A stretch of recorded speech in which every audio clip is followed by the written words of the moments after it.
அனைவருக்கும் மாலை வணக்கம். இன்றைய மைண்ட் யுவர் மைண்ட் நிகழ்ச்சிக்கு உங்களை வரவேற்பதில் மகிழ்ச்சி கொள்கிறேன். அனைவரையும் அன்புடன் வரவேற்கிறேன். இன்னைக்கு 1198 சார் ஒரு புக் எடுத்திருக்காரு, கன்ஸ் ஜெம்ஸ் அண்ட் ஸ்டீல். இது இது டாக்டர் ஜெரார்ட் டைமண்ட் பேர் அவர் தான் எழுதியிருக்காரு. சிவிலைசேஷன், அதாவது சம் சிவிலைசேஷன் அட்வான்ஸ் ஃபாஸ்டர் அப்படின்ற சொல்றாரு. இந்த புக்கு ஆர்கியூ பண்றது ஜியோகிராபி பத்தி தான் ஆர்கியூ பண்ணுது.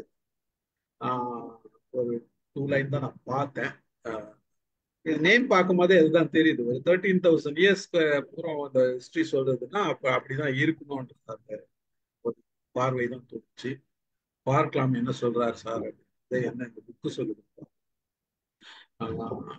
மகிழ்ச்சி. இதுக்கு முன்னாடி ஒரு சின்ன அனௌன்ஸ்மெண்ட் மட்டும் சொல்லிடுறேன். நாளைக்கு நம்மளுடைய ப்ரோக்ராம் இல்லை, நம்ம ரெகுலர் ப்ரோக்ராம் கிடையாது.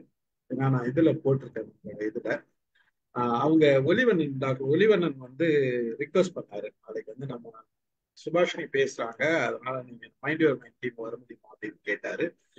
சரி ஜாயின் பண்றேன்னு சொல்லிட்டாங்க. அதனால நாளைக்கு எல்லாரும் நான் அனுப்பியிருக்க இதுல ஜாயின் பண்ணுங்க.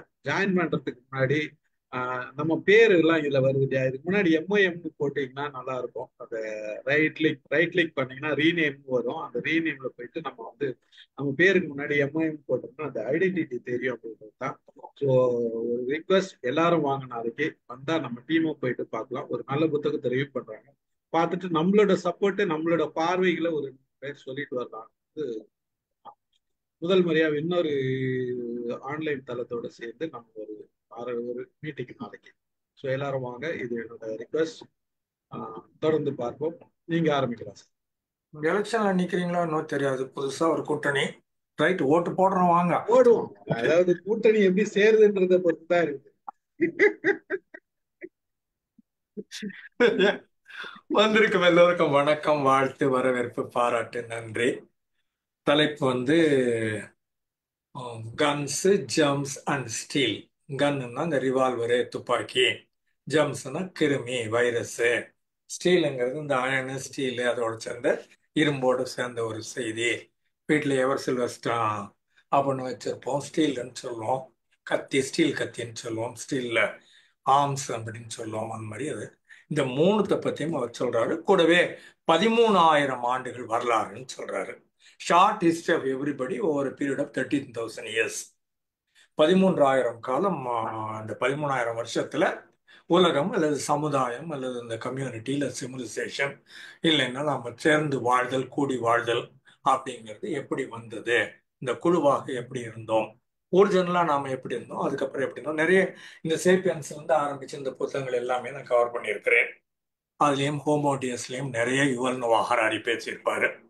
ஸோ அந்த மாதிரி வர்ற போது அவர் பிகினிங்லேருந்து வர்றாரு. உலகம் தோன்றிய காலகட்டத்திலேருந்து உயிரினம் தோன்றிய காலகட்டத்துக்கு அதுக்கப்புறமா இன்னைய தேதிக்கு எப்படி வந்திருக்கிறோம் அப்படின்னு இனிமே ஃபியூச்சர் எப்படி போகுது அப்படின்னு அவர் யுவல் நோவா ஹராரி பார்க்குறாரு. சரி, யுவல் நோவா ஹராரி பற்றி இப்போ ஏன் சொல்கிறேன்னு கேட்டிங்கன்னா, அவர் என்ன பண்ணாரு, ஒரு 15 வருஷத்துக்கு முன்னால இந்த புக்கை வாங்கினார். அப்போ தான் இந்த புக்கு வந்ததுன்னு நினைக்கிறேன். 15 வருஷம் இருக்காது, அவ்வளோ இருக்காது, கொஞ்சம் முன்னால் ஆமாம் இருக்கலாம். சரி, 15 வருஷத்துக்கு முன்னால இந்த புக்கை வாங்கினாரு. வாங்கி படிச்சு பார்க்குறாரு. 13,000 வருடத்துல மனித இன வரலாறு அப்படின்னு போட்டு இந்த புக்கு 575 பக்கம், 500 பக்கத்துக்கு புக்கு, ஒரு 75 பக்கம் ரெஃபரன்ஸ் வச்சுக்கோங்களேன். இந்த புக்கை படிச்சு பார்த்ததும் அவருக்கு என்ன தோணுதுன்னா, இது நல்லா இருக்குது, இதே மாதிரி நான் கூட எழுதுவனே அப்படின்னு ஒரு ஐடியா அவருக்கு தோணுது. அது வரைக்கும் ஒரு புக்கை எழுதுனது கிடையாது. Yuval Noah Harari history professor, Jerusalem university, இஸ்ரேலில் இருக்கிறாரு. அதுவும் அசிஸ்டன்ட் ப்ரொஃபஸர், சாதா சும்மா ஒரு ரேங்க், லெக்சரர் அப்படிங்கிற மாதிரி ஒரு ரேங்க். இன்டர்நேஷனல் ஃபேம்ங்கிறது வேற கதை. உலக அளவில் பிரைம் மினிஸ்டரும் பிரசிடென்ட்டும் இவரை பார்க்கறதுக்காக டேட்டு கொடுத்து டைம் கொடுத்து காத்திருப்பாங்கங்கிறது வேற கதை. ஆனாலும் கூட இவர் இந்த புக்கை படிச்சுட்டு இவருக்கு என்ன தோணுதுன்னா, நான் கூட இது மாதிரி எழுதலாமே அப்படின்னு தோணுது. அதுக்கப்புறமா இவர் இதே மாதிரி இந்த 13,000 வருஷம் சொல்ற போது அவரும் அந்த 13,000 வருஷத்தை கவர் பண்ணத்தான் செய்யறாரு யுவல் நோவா ஹராரி. ஆனா அவர் ஆரிஜின்ல இருந்து ஆரம்பிச்சு எழுதுறாரு. சைக்காலஜி பேஸ்டாகவும் வருது, ரொம்ப உணர்வுகளின் அடிப்படையில நிறைய வருது. பட் இந்த புக்கு பெரும்பாலும் கொஞ்சம் ட்ரைன்னு சொல்லுவோம் இல்லையா, அந்த மாதிரி இந்த உணர்வுகளோ சைக்காலஜியோ அந்த மாதிரி எல்லாம் இல்லாமல் இன்ஃபர்மேஷன் கொடுக்குற மாதிரி ஒரு டாக்குமெண்ட்ரி மாதிரி நிறைய செய்திகள் தர்றாரு. இருக்கு, இன்ஃபர்மேஷன் நிறைய இருக்குது, அனிக்டோட்ஸ் நிறைய இருக்குது, வரலாற்று சான்றுகள், ஆவணங்கள் நிறைய இதில் கோட் பண்ணிட்டு தான் இருக்கிறாரு. எந்தெந்த காலகட்டத்தில் யார் யார் என்னென்ன பண்ணாங்க அப்படின்னு கோட் பண்ண தான் செய்கிறாரு. பட் ஸ்டில் அதில் இருக்கிற அந்த ஒரு பெப்புன்னு ஒன்று சொல்லுவோம் இல்லையா, அந்த மாதிரி அது இது மிஸ்ஸிங். ஆனா இது ஒரு தூண்டுகோலா இருந்திருக்குது. இதுக்கப்புறமா ஒரு நிறைய பேர் இதே மாதிரி நானும் எழுதுறேன் அப்படின்னு சொல்லிட்டு இதை அடி ஒற்றி கிட்டத்தட்ட இதே சப்ஜெக்ட்னு வச்சுக்கோங்களேன், மனித இன வரலாறு அப்படின்னு எடுத்துக்கிட்டு நிறைய ரொம்ப ஃபேமஸ் பீப்புள் ஒரு 4 பேர் புத்தகங்கள் எழுதியிருக்கிறாங்க. எல்லாத்துக்குமே இவர் fundamentally was inspiration, was the foundation R core ஒன்று கொடுக்குறாரு. இந்த கோர் பார்த்துட்டு சரி இந்த மக்கள் வந்து இதே வேறு வேறு பார்வையில் வேறு வேறு விதமாக அணுகலாம் அப்படின்னு அவங்க அணுகுறாங்க. அது நல்லா இருக்குது. அப்புறம் இவர் பிறந்தது வந்து 1937 அப்படின்னு பார்த்தோம்னா இந்த பக்கம் 12 வருஷம் விட்டா 88 வயசு ஆகுது இவருக்கு இன்னைய தேதிக்கு. ஆனா இன்னும் ஆக்டிவா தான் இருக்கிறாரு. என்ன ஒரிஜினலா இவர் வந்து ஜியாகிரபி அப்படின்னு ஒன்று படிச்சாரு. அப்புறமா எவல்யூஷனரி பயாலஜி, கால் பிளாடர் அப்படின்னு அதில் ஸ்பெஷலைஸ் பண்ணாரு. அப்புறம் வரலாற்று ஆவணங்கள் பண்றேன்னாரு. அப்புறம் புத்தகம் எழுதுறேன்னாரு. அப்புறம் காலேஜ் ப்ரொஃபஸர் ஆனாரு. அப்புறம் பேர்ட் வாட்சிங், ஆர்னித்தாலஜிம்பாங்க, பறவைகளை பார்க்கறது, அந்த ஆர்னித்தாலஜி ஸ்பெஷலைஸ் பண்ணாரு. அந்த மாதிரி ஊர்ல இருக்கிற சம்மந்தமே இல்லாத சப்ஜெக்ட் எல்லாம் பார்த்து பார்த்து வந்தாரு. ஆனா இதுல ஒரு பியூட்டி என்னன்னு கேட்டீங்கன்னா, இந்த ஆர்னித்தாலஜியோ இல்ல ஃபிஷிங் ராடுன்னு சொல்லுவாங்க, தூண்டில் போட்டு அதுல ஒரு புழு வச்சு மாட்டிட்டு கையில வச்சுன்னு உட்காந்துருப்பாங்க. காலையில இருந்து சாயங்காலம் வரைக்கும் உட்காந்துருப்பாங்க. பெருசா மீன் மாட்டினாலும் மாட்டோம், இல்ல ஒண்ணுமே மாட்டாம போனாலும் போவோம். எத்தனை மணி நேரம் உட்காந்துருப்போம் தெரியாது, என்ன ஆகும்னு தெரியாது. ஆனா உட்காந்துருப்பாங்க. அந்த உட்கார்ந்து இருக்கிற நேரத்துல சிந்திப்பாங்க. ஏதாவது ஒரு ஐடியா, ஒரு மேஜர் இஷ்யூ இல்ல ஒரு மேஜர் கோல் அப்படின்னுட்டு அவங்க பாட்டுக்கு இன்ட்ராஸ்பெக்ஷன் அப்படிங்கிற மாதிரி, ரிஃப்ளெக்ஷன் அப்படிங்கிற மாதிரி உள்ளுக்குள்ள தனக்குள் தானே அமிழ்ந்து, வெளியில புக்கெல்லாம் கிடையாது, ஒண்ணும் கிடையாது. கண்ணு முன்னால ஒரு தண்ணி இருக்குது, கையில ஒரு தூண்டில் இருக்குது, இல்லைன்னா கையில ஒரு பைனாக்குலர் இருக்குது, ஒரு காட்டுல மலை மேல எங்கேயோ உட்காந்துக்கிறோம், பார்த்துனே இருக்கிறோம். பறவை வருதா வருதா, எந்த பறவை வருதுன்னு தெரியாது. அது வரும், காக்கா குருவி வந்தாலும் வரும். சமயங்களில் நீங்களை பார்த்தே இராத பல்வேறு வண்ணங்களில் டிஃபரெண்டான ஷேப்ல ஒரு பறவை வந்தாலும் வரும். அது அந்த பறவை உங்களுக்கு தெரிஞ்ச பறவையாக இருக்கலாம், இல்லை இது வரைக்கும் தெரியாத புது பறவையாக இருக்கலாம். அந்த மாதிரிலாம் பார்க்குற போது அது ஒரு இன்ட்ரெஸ்டிங்கான சமாச்சாரம். பட் வெளியில இருந்து பார்க்குற ஆளுக்கு போர் அடிக்கும். காலில இருந்து சாயங்காலம் வரைக்கும் பைனாகுலரை வச்சுக்கிறான், ஒண்ணுமே தெரியலையே. காலில இருந்து சாயங்காலம் வரைக்கும் தூண்டில வச்சுக்கிறான், ஒண்ணுமே மாட்டலையே. இவர் காலில இருந்து ராத்திரி வரைக்கும் இந்த ஸ்டீஃபன் ஹாக்கிங் ஒரு ஆள் வீல் சேர்ல இருந்தாரு. அஸ்ட்ரானமில ரொம்ப பெரிய அடிப்பு தான் இறந்து போனாரு ஒரு 5-6 வருஷத்துக்கு முன்னால. அவர் வீல் சேர்ல உட்காந்து மேல பார்த்துன்னு இப்படி பார்த்துனே இருப்பாரு. ஆனா நம்ம பாக்குற மாதிரி இந்த வெற்று பார்வை இல்ல, வெறும் வெற்று வெளியில என்ன பண்ணுதுன்னு தெரியாம திக்குமுக்காடி திகைத்து போய் உட்காந்துக்கிறோம்ல, மலைத்து போய், அந்த மாதிரிலாம் இல்ல. இது ஏன் பிளாக் ஹோல்னு ஒண்ணு இருக்குதுன்னு நினைக்கிறேன், இது ஏன் எல்லாம் காணாம போகுது, இது ஏன் சுத்துது, இது ஏன் இது பக்கத்துல வருது அப்படின்னு மேல இருக்கிற ஸ்பேஸ் பூரா ஆராய்ச்சி பண்ணி ஸ்டீஃபன் ஹாக்கிங் அல்டிமேட்டா 29 வருஷம் கழிச்சு நடுவுல, கேலக்சிக்கு நடுவுல பெருசா ஒரு துளை ஒண்ணு இருக்குது, கருப்பா இருக்குது, அதுக்கு பேர் கருந்துளை. உள்ள போச்சுன்னா பாயிண்ட் ஆஃப் நோ ரிட்டர்ன் ஒன்றும் வராது அப்படின்னு சொல்லி அது சிங்குலாரிட்டி அப்படின்னு உள்ள போச்சுன்னா முடிஞ்சு, அதோட ரைட்டு. அதுக்கப்புறம் டபுளாரிட்டி எல்லாம் கிடையாது, ஒரு சிங்குலாரிட்டி, வேலை ஓவர்னு அர்த்தம். சரியா? அந்த மாதிரி அவர் ஆராய்ச்சி பண்ணார். அந்த மாதிரி இவரும் ஆர்னித்தாலஜியில இருந்து அதுக்கப்புறமா அந்த பழங்குடியினர் சொல்லுவாங்க இல்லையா, பாப்புவா நியூ கினியா அப்படிம்பாங்க, நியூ கினியா. பாப்புவா நியூ கினியாங்கிறது இந்த ஆஸ்திரேலியா படம் எடுத்து பார்த்தீங்கன்னா ஒரு சதுரம்னு வச்சுக்கிட்டா அந்த சதுரத்துல டாப் கொஞ்சம் மேலே இருக்கும். அந்த இடத்துல இருக்கிற ஒரு பழங்குடியினர் இருக்கிற ஒரு குட்டி தீவு ஒண்ணு. அந்த தீவுல கிட்டத்தட்ட 20-30 வருஷம் இருந்திருக்கிறார் இவரு. அந்த பழங்குடியினரோட இருந்து அவங்களோட பழகி அவங்க என்னெல்லாம் பேசுறாங்க, அவங்க பழக்க வழக்கம் என்ன, கல்ச்சர்னா என்ன, சடங்கு சம்பிரதாயம், உறவு முறைகள், அவங்க பேசுறது பழகிறது, உறவாடுறது, செய்து முடிக்கிறது, பிரச்சனைகளுக்கு தீர்வு காண்பது, என்ன சமாளிக்க முடியாததெல்லாம் எப்படி எதிர்கொள்றது, அந்த மாதிரிலாம் அவங்களோட இருந்து வாழ்ந்து பழகி பார்த்து, அதனால அந்த பழங்குடியினர் வாழ்க்கை எப்படி இருக்குதுன்னு பாக்குறாரு. இதுல இன்கான்னு கேள்விப்பட்டிருப்பீங்க, மாயன்னு கேள்விப்பட்டிருப்பீங்க. ஐஎன்சிஏ இன்காம்பாங்க, எம்ஏஒஏ மாயா மாயன்பாங்க. இதெல்லாம் சவுத் அமெரிக்கன் ஏரியா. அந்த பெரு, அர்ஜென்டினா, பிரேசில் அந்த மாதிரி இடங்கள்ல வெறும் காடும் மலைகளும் இருக்கிற இடங்கள்ல மனிதர்கள் ரொம்ப இல்லாம இருக்கிற அந்த மாதிரி இடங்கள்ல இந்த பழங்குடியினர் இருப்பாங்க. அவங்க நிறைய சிம்பாலிக்கா வச்சிருந்திருப்பாங்க. அந்த மாதிரி டோட்டம் போலன்லாம் சொல்லுவாரு ஃப்ராய்டு, அந்த மாதிரி அதெல்லாம் வச்சிருப்பாங்க சிம்பாலிக்கா. அந்த இடங்கள்லாம் இருந்து ஆராய்ச்சி பண்றாரு. அது மாதிரி பல்வேறு தரப்பட்ட இதை வந்து ஆர்டிஃபிஷியல் இன்டெலிஜென்ஸ் ஒரு பாலி மேத் அப்படிங்குது. மேத்னா இது மேத்தமேட்டிக்ஸ் இல்லை, பாலி மேத்னா பாலினா நிறையன்னு அர்த்தம். என்ன மோனோ அப்படிங்கிறோம், பாலின்னு சொல்றோம் இல்லையா, பாலின்னா நிறைய. அது மாதிரி நிறைய இடங்கள்ல ஒரு மிகப்பெரிய சாதனைகள்லாம் புரிந்திருக்கிறார், அல்லது மிக சிறந்த சாதனைகளை திறமைகளை வச்சிருக்காரு இந்த மாதிரி பல்வேறு தரப்பட்ட இடங்கள்ல. அது பறவையா இருந்தாலும் சரி, அது 10 லாங்குவேஜுக்கு மேல பேசுவாராம். அந்த பழங்குடியினர் லாங்குவேஜ்ல இருந்து ஆரம்பிச்சு இங்கிலீஷ் ஸ்பானிஷ்னுட்டு 10 லாங்குவேஜ் பேசுவாராம். எல்லாரோடையும் பழக தெரியுது, பொறுமையா இருக்க தெரியுது, காத்திருக்க தெரியுது, என்ன கூர்ந்து பார்க்க தெரியுது, ஆராய்ச்சி கண்ணோட்டத்துல ஒரு செய்தியை பார்க்க தெரியுது. மற்றவங்க பார்க்கறவங்களுக்கு வித்தியாசம் இருக்கும் இல்லையா, அந்த மாதிரி ஒரு வித்தியாசமான பார்வையோட இருக்கிறாரு. அமெரிக்கால பிறந்தவர், பாப்பா கினியால ஒரு 30 ஆண்டுகளுக்கு இருந்திருக்கிறாரு. அப்புறம் ஜியாகிரபி ஜியாலஜின்னு சொல்லுவோம் இல்லையா, மேல இருந்து பாத்தீங்கன்னா ஜியாகிரபி, உள்ளுக்குள்ள போனீங்கன்னா ஜியாலஜிம்பாங்க. அந்த ஜியாலஜி ஜியாகிரபி ஏரியால இவர் ஏன் இந்த மாதிரி இருக்கு அப்படின்னு பாக்குறாரு. நம்ம நார்மலா என்ன சொல்றோம், இன்டெலிஜென்ட் பீப்புள் அப்படின்னா அவங்க இப்படி இருப்பாங்க, மற்றவங்க எல்லாம் எப்படி இருப்பாங்க, கல்வி அறிவு பெற்றவர்கள் இப்படி இருப்பாங்க, இந்த மாதிரி மற்றவங்க இருப்பாங்க, அந்த மாதிரி பாக்குறோம். பணக்காரர்கள் இப்படி இருப்பாங்க, ஏழைகள் இப்படி இருப்பாங்க, இது விவரம் தெரிஞ்சவங்க இந்த மாதிரி இருப்பாங்க, தெரியாதவங்க இப்படி இருப்பாங்க, கிரியேட்டிவ் பீப்புள் அப்படி இருப்பாங்க, மற்றவங்க இப்படி இருப்பாங்க. சில பேர் வேலை செய்யற ஆளாவே இருப்பாங்க, சில பேர் வேலை வாங்குற ஆளாவே இருப்பாங்க. இந்த மாதிரி உலகத்துல நிறைய பிரிவுகள் இருக்குது. கம்யூனிஸ்ட் சித்தாந்தத்துல இருந்து ஆரம்பிச்சு திராவிட இயக்கமோ, இல்ல கம்யூனிஸ்ட் இயக்கமோ, இல்லைன்னா இந்துத்துவ இயக்கமோ, என்ன தொழிலாளி முதலாளி இயக்கமோ, ஏதோ ஒரு இடத்துல கருப்பு வெள்ளை ரேஸ்ன்னு சொல்றாங்க.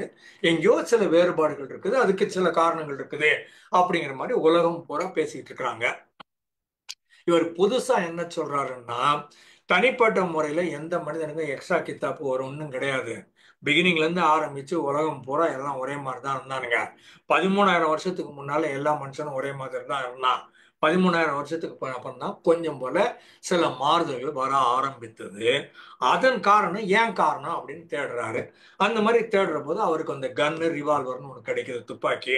அப்புறம் ஜெர்ம்ஸ் அப்படின்னு கிருமிகள் அப்படின்னு ஒரு இன்ஃபர்மேஷன் கிடைக்குது. அதுக்கப்புறம் ஸ்டீல் அப்படிங்கிற மாதிரி அயன் அண்ட் ஸ்டீல்னு சொல்லுவோம் இல்லையா, அந்த மாதிரி தகரம் இந்த இதெல்லாம் அதை பற்றிய விவரங்கள் சொல்லி கிடைக்குது.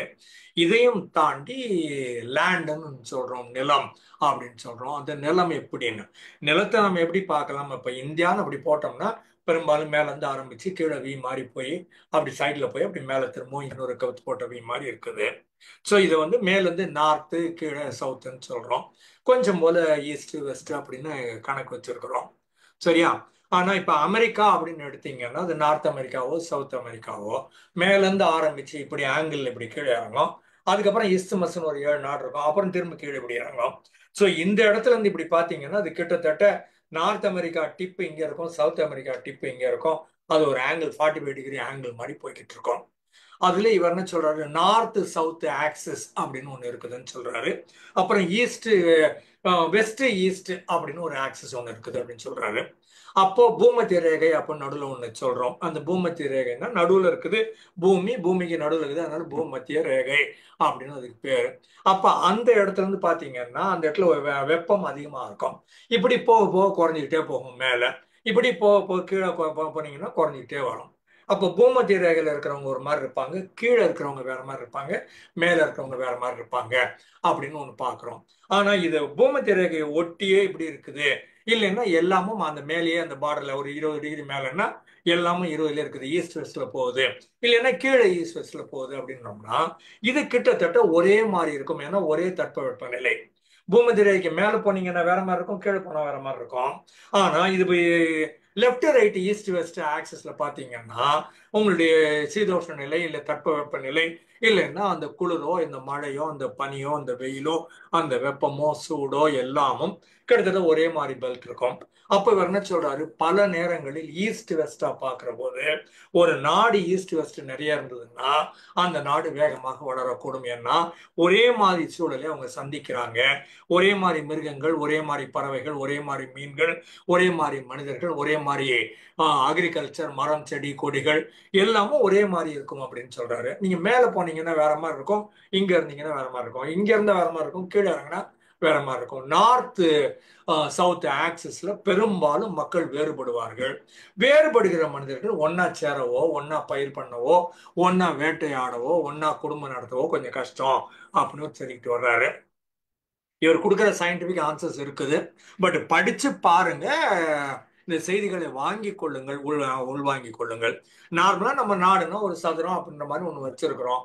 ஆனா இவர் என்ன சொல்றாரு, ஈஸ்ட் வெஸ்ட் இருக்கிற நாடு வேகமா முன்னேறும், நார்த் சவுத் வச்சுக்கிற நாடு கொஞ்சம் கஷ்டப்படும் அப்படின்னு சொல்றாரு. அதுக்கான காரணங்கள் சொல்றாரு இவர். ஹியூமன் எவல்யூஷன் படிக்கிறாரு. அப்புறம் சொசைட்டியல் டெவலப்மெண்ட்னுட்டு ஒரு கம்யூனிட்டி ஒட்டு மொத்தமாக எப்படி வளர்கிறது. அப்புறம் பயோ ஜியாகிரபி அப்படின்னுட்டு பயாலஜி உயிரினம், ஜியாகிரபி மண்ணு. மண்ணும் உயிரினமும், உயிரினம்னா நாமளும் அந்த மண்ணுல இருந்து வந்தவங்க தான். மட் அண்டோ மட்டு, ஆஷஸ் அண்டோ ஆஷஸ்பாங்க. மண்ணுல இருந்து வந்தோம், சாம்பல்ல இருந்து வந்தோம், சாம்பலா போக போறோம், திரும்பவும் சாம்பல்ல இருந்து மீண்டு எழுவோம் அப்படிங்கிற மாதிரி ஒரு லாஜிக் ஒன்று உண்டு. பயோ ஜியாகிரபின்னு பேரு. என்வாரன்மெண்டல் சஸ்டைனபிலிட்டி அப்படின்னா, நீங்க இப்ப பெட்ரோல் எடுக்கிறீங்கன்னா, பெட்ரோல் எடுத்தீங்க எடுத்தீங்க அந்த முடிஞ்சு, at given point of time ஏதோ ஒரு நேரத்துல பெட்ரோல் முடிஞ்சிடும், அதுக்கு மேல இருக்காது. ஆனா நீங்க என்வாரன்மெண்டல் சஸ்டைனபிலிட்டினா, இப்ப தக்காளி போட்டோம், விதைச்சோம், வெள்ளை தக்காளி வந்தது, சாப்பிட்டோம், திரும்ப விதைய போட்டோம், திரும்ப தக்காளி வந்ததுன்னா அது சஸ்டைன் ஆகுது. அப்போ ஒரு 100 வருஷம் 500 வருஷத்துக்கு மரம் இருக்குது. அதுக்கப்புறம் ஒரு நாள் காடு பத்தி எரியுது, மொத்தம் மரமும் எரிஞ்சிருச்சு. இப்ப மேல இருக்கிற லைட்டும் சைட்ல இருக்கிற காத்தும் மொத்தமும் அந்த நிலத்துக்கு கிடைக்கும். ஏன்னா அடர்த்தியான காடா இருந்தது, அது உள்ளுக்குள்ள ஆக்சிஜன் கிடைக்கல, அதுக்கு வேணுங்கிற குளோரோஃபில் கிடைக்கல, அவ்வளவு டென்ஸா நெருக்கமா இருந்தது. அந்த காடு என்ன முடிவு பண்ணுது, என்ன நானே புதுப்பித்துக் கொள்ளணும்னு நினைக்குது, மரம் செடி கொடி. அப்ப என்ன பண்ணலாம்னா, நம்மளே ஒன்னோட ஒண்ணு உரசி நெருப்பை கொண்டாந்து விட்டு ஃபாரஸ்ட் ஃபயர்னு போட்டு மொத்தமா கொளுத்தி எல்லாத்தையும் கொளுத்திட்டோம்னா அதுக்கப்புறமா அது எம்டி ஸ்டேட் ஆயிரும். அந்த எம்டி ஸ்டேட்ல டைரக்ட் சன்லைட் விடும். எப்போ? 100 வருஷம் கழிச்சு 500 வருஷம் கழிச்சு டைரக்ட் சன்லைட் விடும். அப்ப சைட்ல இருக்கிற காத்தெல்லாம் வரும், மேல இருக்கிற மழை தண்ணி எல்லாம் நேரா அதுல வந்து விடும். அப்ப இந்த சன்லைட்டையும் இதையும் பயன்படுத்தி அதுக்கு என்ன பண்ணும்னா, திரும்பவும் அந்த லேண்டு ஃபர்டைல் லேண்டா மாறும். அடுத்த வருஷத்துக்கு அப்புறமா அதுல மரம் செடி கொடி முளைச்சதுன்னா 5 வருஷம் 10 வருஷம் கழிச்சு வர்றபோது வேறு விதமான ஈல்டு கிடைக்கும். அதனால ஒவ்வொரு ஃபாரஸ்ட் ஃபயரும் தன்னைத்தானே புதுப்பித்துக் கொள்ளுகிறது அப்படின்னு சொல்லுவாங்க. இது என்வாரன்மெண்டல் சஸ்டைனபிலிட்டி, நம்ம கண்ட்ரோல் இல்லாத செய்தி. நாம வேடிக்கை பார்க்க முடியும், ஒரு அனுமானிக்க முடியும், புரிந்து கொள்ள முடியும். என்ன அதை தாண்டி ஃபாரஸ்ட் ஃபயர்லாம் நிறுத்த முடியாது, கண்ட்ரோல்லாம் பண்ண முடியாது. இது இயற்கை. ஆச்சா. அதுக்கப்புறம் ட்ரெடிஷனல் சொசைட்டிஸ் ஒரிஜினலா எல்லா இடங்களிலுமே பழங்குடியினர் தான் இருந்தாங்க.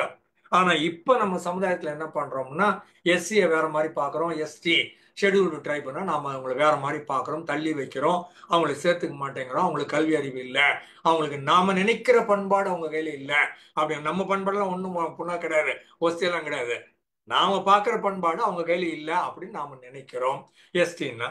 ஆனா ஒரிஜினலா அத்தனை பேரும் ஷெட்யூல்டு ட்ரைப் தானே, மரத்துல தானே, மரத்துக்கு கீழே, மலைக்கு கீழே, மலைய மலையை ஒட்டி இல்லைன்னா குகைக்குள்ள, அங்கதான மனிதர்கள் வாழ்ந்தோம். ஹோமோ சேப்பியன்ஸ் சேப்பியன்ஸ்னு வரத்துக்கு முன்னால ஹோமினிடு, ஹோமினின்னு, ஆஸ்ட்ரலோபித்திகஸ், நியாண்டர்தாலன்ஸ், ஹோமோ எரெக்டஸ், ஹோமோ எர்காஸ்டஸ், அந்த மாதிரி ஒரு ஒரு 20 வெரைட்டி இருக்குதுன்னு வச்சுக்கோங்களேன். எல்லாருமே பழங்குடியினர் தான். அதுக்கப்புறம் ரீஃபைன் ஆகி நான் வந்துட்டேன் அப்படின்னு நம்ம இன்னைக்கு சொல்லி பேசிட்டு உட்காந்துருக்கோமே தவிர, but originally all of us were like that. அந்த இடத்துல மனிதர்களை பற்றிய படிப்பை ஆந்த்ரோபாலஜி அப்படின்னு சொல்றாங்க. மனித இனம் எப்படி உருவாச்சு அப்படின்னு சொல்றது ஆந்த்ரோபாலஜி. லாஜிங்கிறது முன்னே பல நேரங்களில் சொல்லியிருக்கிறேன், எல்லா லாஜியும் படிப்புன்னு அர்த்தம், கற்றுக்கொள்ளுகிறோம்னு அர்த்தம். ஸோ பயாலாஜி அப்படின்னா உயிரை பற்றிய படிப்பு, ஜுவாலாஜின்னா அது விலங்குகளை பற்றிய படிப்பு, ஆர்னித்தாலாஜி அப்படின்னா பறவைகளை பற்றிய படிப்பு, சைக்காலஜின்னா மனதை பற்றிய படிப்பு. அந்த மாதிரி வரும்போது ஆந்த்ரோபாலஜி அப்படின்னா மனித இனம் உருவானதை பற்றிய படிப்பு. அப்புறம் கம்பேரிட்டிவ் ஹிஸ்டரின்னு எல்லா எல்லா நாட்டு ஹிஸ்டரியும், நம்ம இது இந்திய வரலாறுன்னு தனியா, ஐரோப்பிய வரலாறுன்னு தனியா, அமெரிக்க வரலாறுன்னு தனி அப்படின்னு தனித்தனியா படிச்சுட்டு இருக்கிறோம். இவர் என்ன சொல்றாரு, கம்பேரிட்டிவ் ஹிஸ்டரின்னு மனிதன் 13,000 வருஷத்துக்கு முன்னாடி எப்படி இருந்தானோ அந்த டேட் வந்து இவர் ஏதோ ஒரு கட் ஆஃப் டேட் ஒன்று வேணும் இல்ல. நான் நீங்க ஏற்கனவே முன்னே சொல்லியிருக்கிறேன்னு நினைக்கிறேன், பச்சை பஸ் காலேஜில் நான் படிக்கிற போது என்னுடைய மிகச்சிறந்த தமிழாசிரியர் புலவர் ராமசுப்ரமணியம்னு பேரு, அவர் சொன்னாரு, சீதையை கொண்டு போய் ராவணன் அசோக மரத்துக்கு கீழே வச்சான், அப்படி அசோக வனத்தில், அசோக வனத்துல வைத்தான் அப்படின்ற மாதிரி அவர் சொன்னாரு. நான் பம்புக்குனா கையை தூக்குனேன், என்னன்னு கேட்டாரு, எதுக்காக அசோக வனத்துல வச்சான் அப்படின்னு நான் கேட்டேன். அதுக்கு அவர் சிரிச்சுக்கினே பதில் சொன்னாரு, என்ன மாதிரி ஆளெல்லாம் சமாளிக்க முடியல, நீங்க பச்சை பாஸ் காலேஜில் வாஜராகவே இருக்க முடியாது. சரியா? அவர் சொன்னாரு, தம்பி தூக்கிட்டு போயிட்டான், எங்கேயாவது வைக்கணும், அவன் அசோகவனத்துல வச்சான், சரியா, அமைதியா உட்கார அப்படின்னாரு. நம்ம எத்து மூலம் எங்கேயாவது வைக்கணும் இல்ல. ஒரு நூலுக்கு ஒரு த்ரெட் ஒரு எண்டு கண்டுபிடிச்சா நூலுக்கு இன்னொரு எண்டு இருந்துதானே தீரணும். இன்னொரு எண்டு இல்லாம எப்படி இருக்கும்? தூக்கியம் போனவன் எங்கேயாவது வச்சுதான் ஆகணும். வச்சான், அசோகவனத்துல வச்சான். அமைதியா கிடையாப்பா அப்படின்னாரு. ஆச்சு 50 வருஷத்துக்கு அப்புறமா அந்த ஆசிரியர் இன்னைக்கு நினைச்சாலும் பெருமையா இருக்குது. அந்த மாதிரி சமாளிக்க தெரியணும். இந்த இடத்துல கம்பேரிட்டிவ் ஹிஸ்டரின்னு எல்லாத்தையும் பார்க்கறாங்க. ஏன் மனிதர்கள் இப்படி இருந்தாங்க, ஒவ்வொரு நாட்டிலையும் ஏன் இந்த மாதிரி இருக்குதா, அறிவு காரணமா, அவங்க ஹைட்டு காரணமா, வெயிட் காரணமா அப்படின்னு ஒவ்வொன்றா தேடிக்கிட்டே வர்றாரு கம்பேரிட்டிவ் ஹிஸ்டரியில. ஏன் இந்த நாடு வேகமாக வளர்ச்சி அடைந்தது, இல்லைன்னா ஏன் இந்த கான்டினென்ட்னு சொல்லுவோம் இல்லையா, அந்த மாதிரி அந்த கண்டம், ஆப்பிரிக்க கண்டம் அப்படின்னு ஒண்ணு, ஐரோப்பிய கண்டம்னு ஒண்ணு, ஆசிய கண்டம்னு ஒண்ணு, ஆஸ்திரேலிய கண்டம்னு ஒண்ணு, அமெரிக்க கண்டம்னு ஒண்ணு. இதுல அவங்க எங்கேயோ ஒரு இடத்துல இந்த கண்டம் ஏன் மற்ற கண்டத்தை தாண்டி வேகமாக விஞ்சி வளர்ந்தது, கூடுதலாக இதுக்கு ஏன் கிடைத்தது, ஏன் மக்கள் இப்படி நல்லா மகிழ்ச்சியா இருக்கிறாங்க, ஏன் மற்ற இடங்கள்ல ஏன் மக்கள் கஷ்டப்படுறாங்க அப்படின்னு பாக்குறது.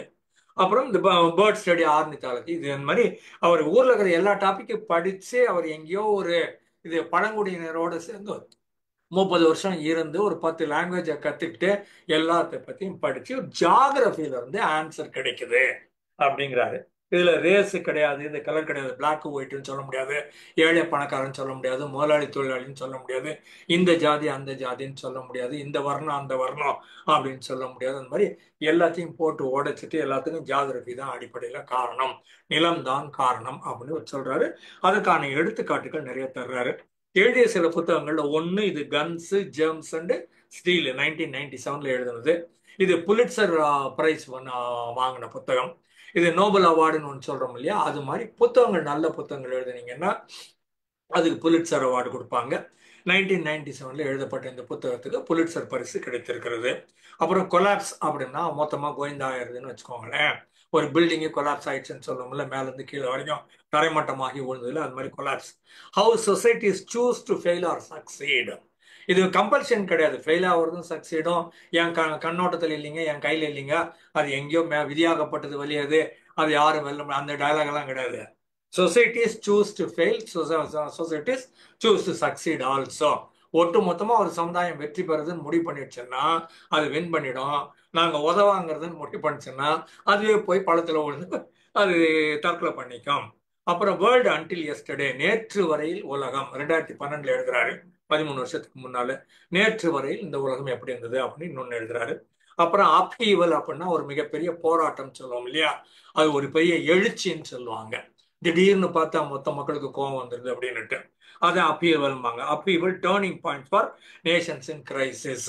ஒரு நாட்டுக்கு ஒரு மிகப்பெரிய சோதனை ஒன்று வருது, ஒரு கிரைசிஸ், எமர்ஜென்சி, பிரேக் டவுனு, தாங்க முடியாத ஒரு செய்தி அப்படின்னு ஒன்று வருது. அந்த மாதிரி வந்ததுன்னா அதுல அந்த நேஷன் எப்படி ஒரு ஒரு திருப்பு முனையை உருவாக்குகிறது, ஒரு புதுவிதமாக சிந்திக்கிறது, எதிர்கொள்ளுகிறது, தன்னைத்தானே தற்காத்து கொள்ளுகிறது, உயிரோடு மீண்டு எழுகிறது, அதுக்கப்புறம் வளர்ச்சியும் அடைகிறது அப்படிங்கிறதெல்லாம் இந்த மாதிரி புத்தகங்கள். அதாவது பார்க்குற பார்வையே ரொம்ப பரந்துபட்ட பார்வை, மெகா காம்ப்ளெக்ஸ்ன்னு சொல்லுவோம், சின்ன சின்ன ஏரியாலாம் இல்லை. அது மாதிரி எனக்கு தெரிஞ்ச ஒரு லேடி இந்தியாவில் இருக்கிறாங்க, பேர் இப்போதைக்கு இம்மிடியட்டா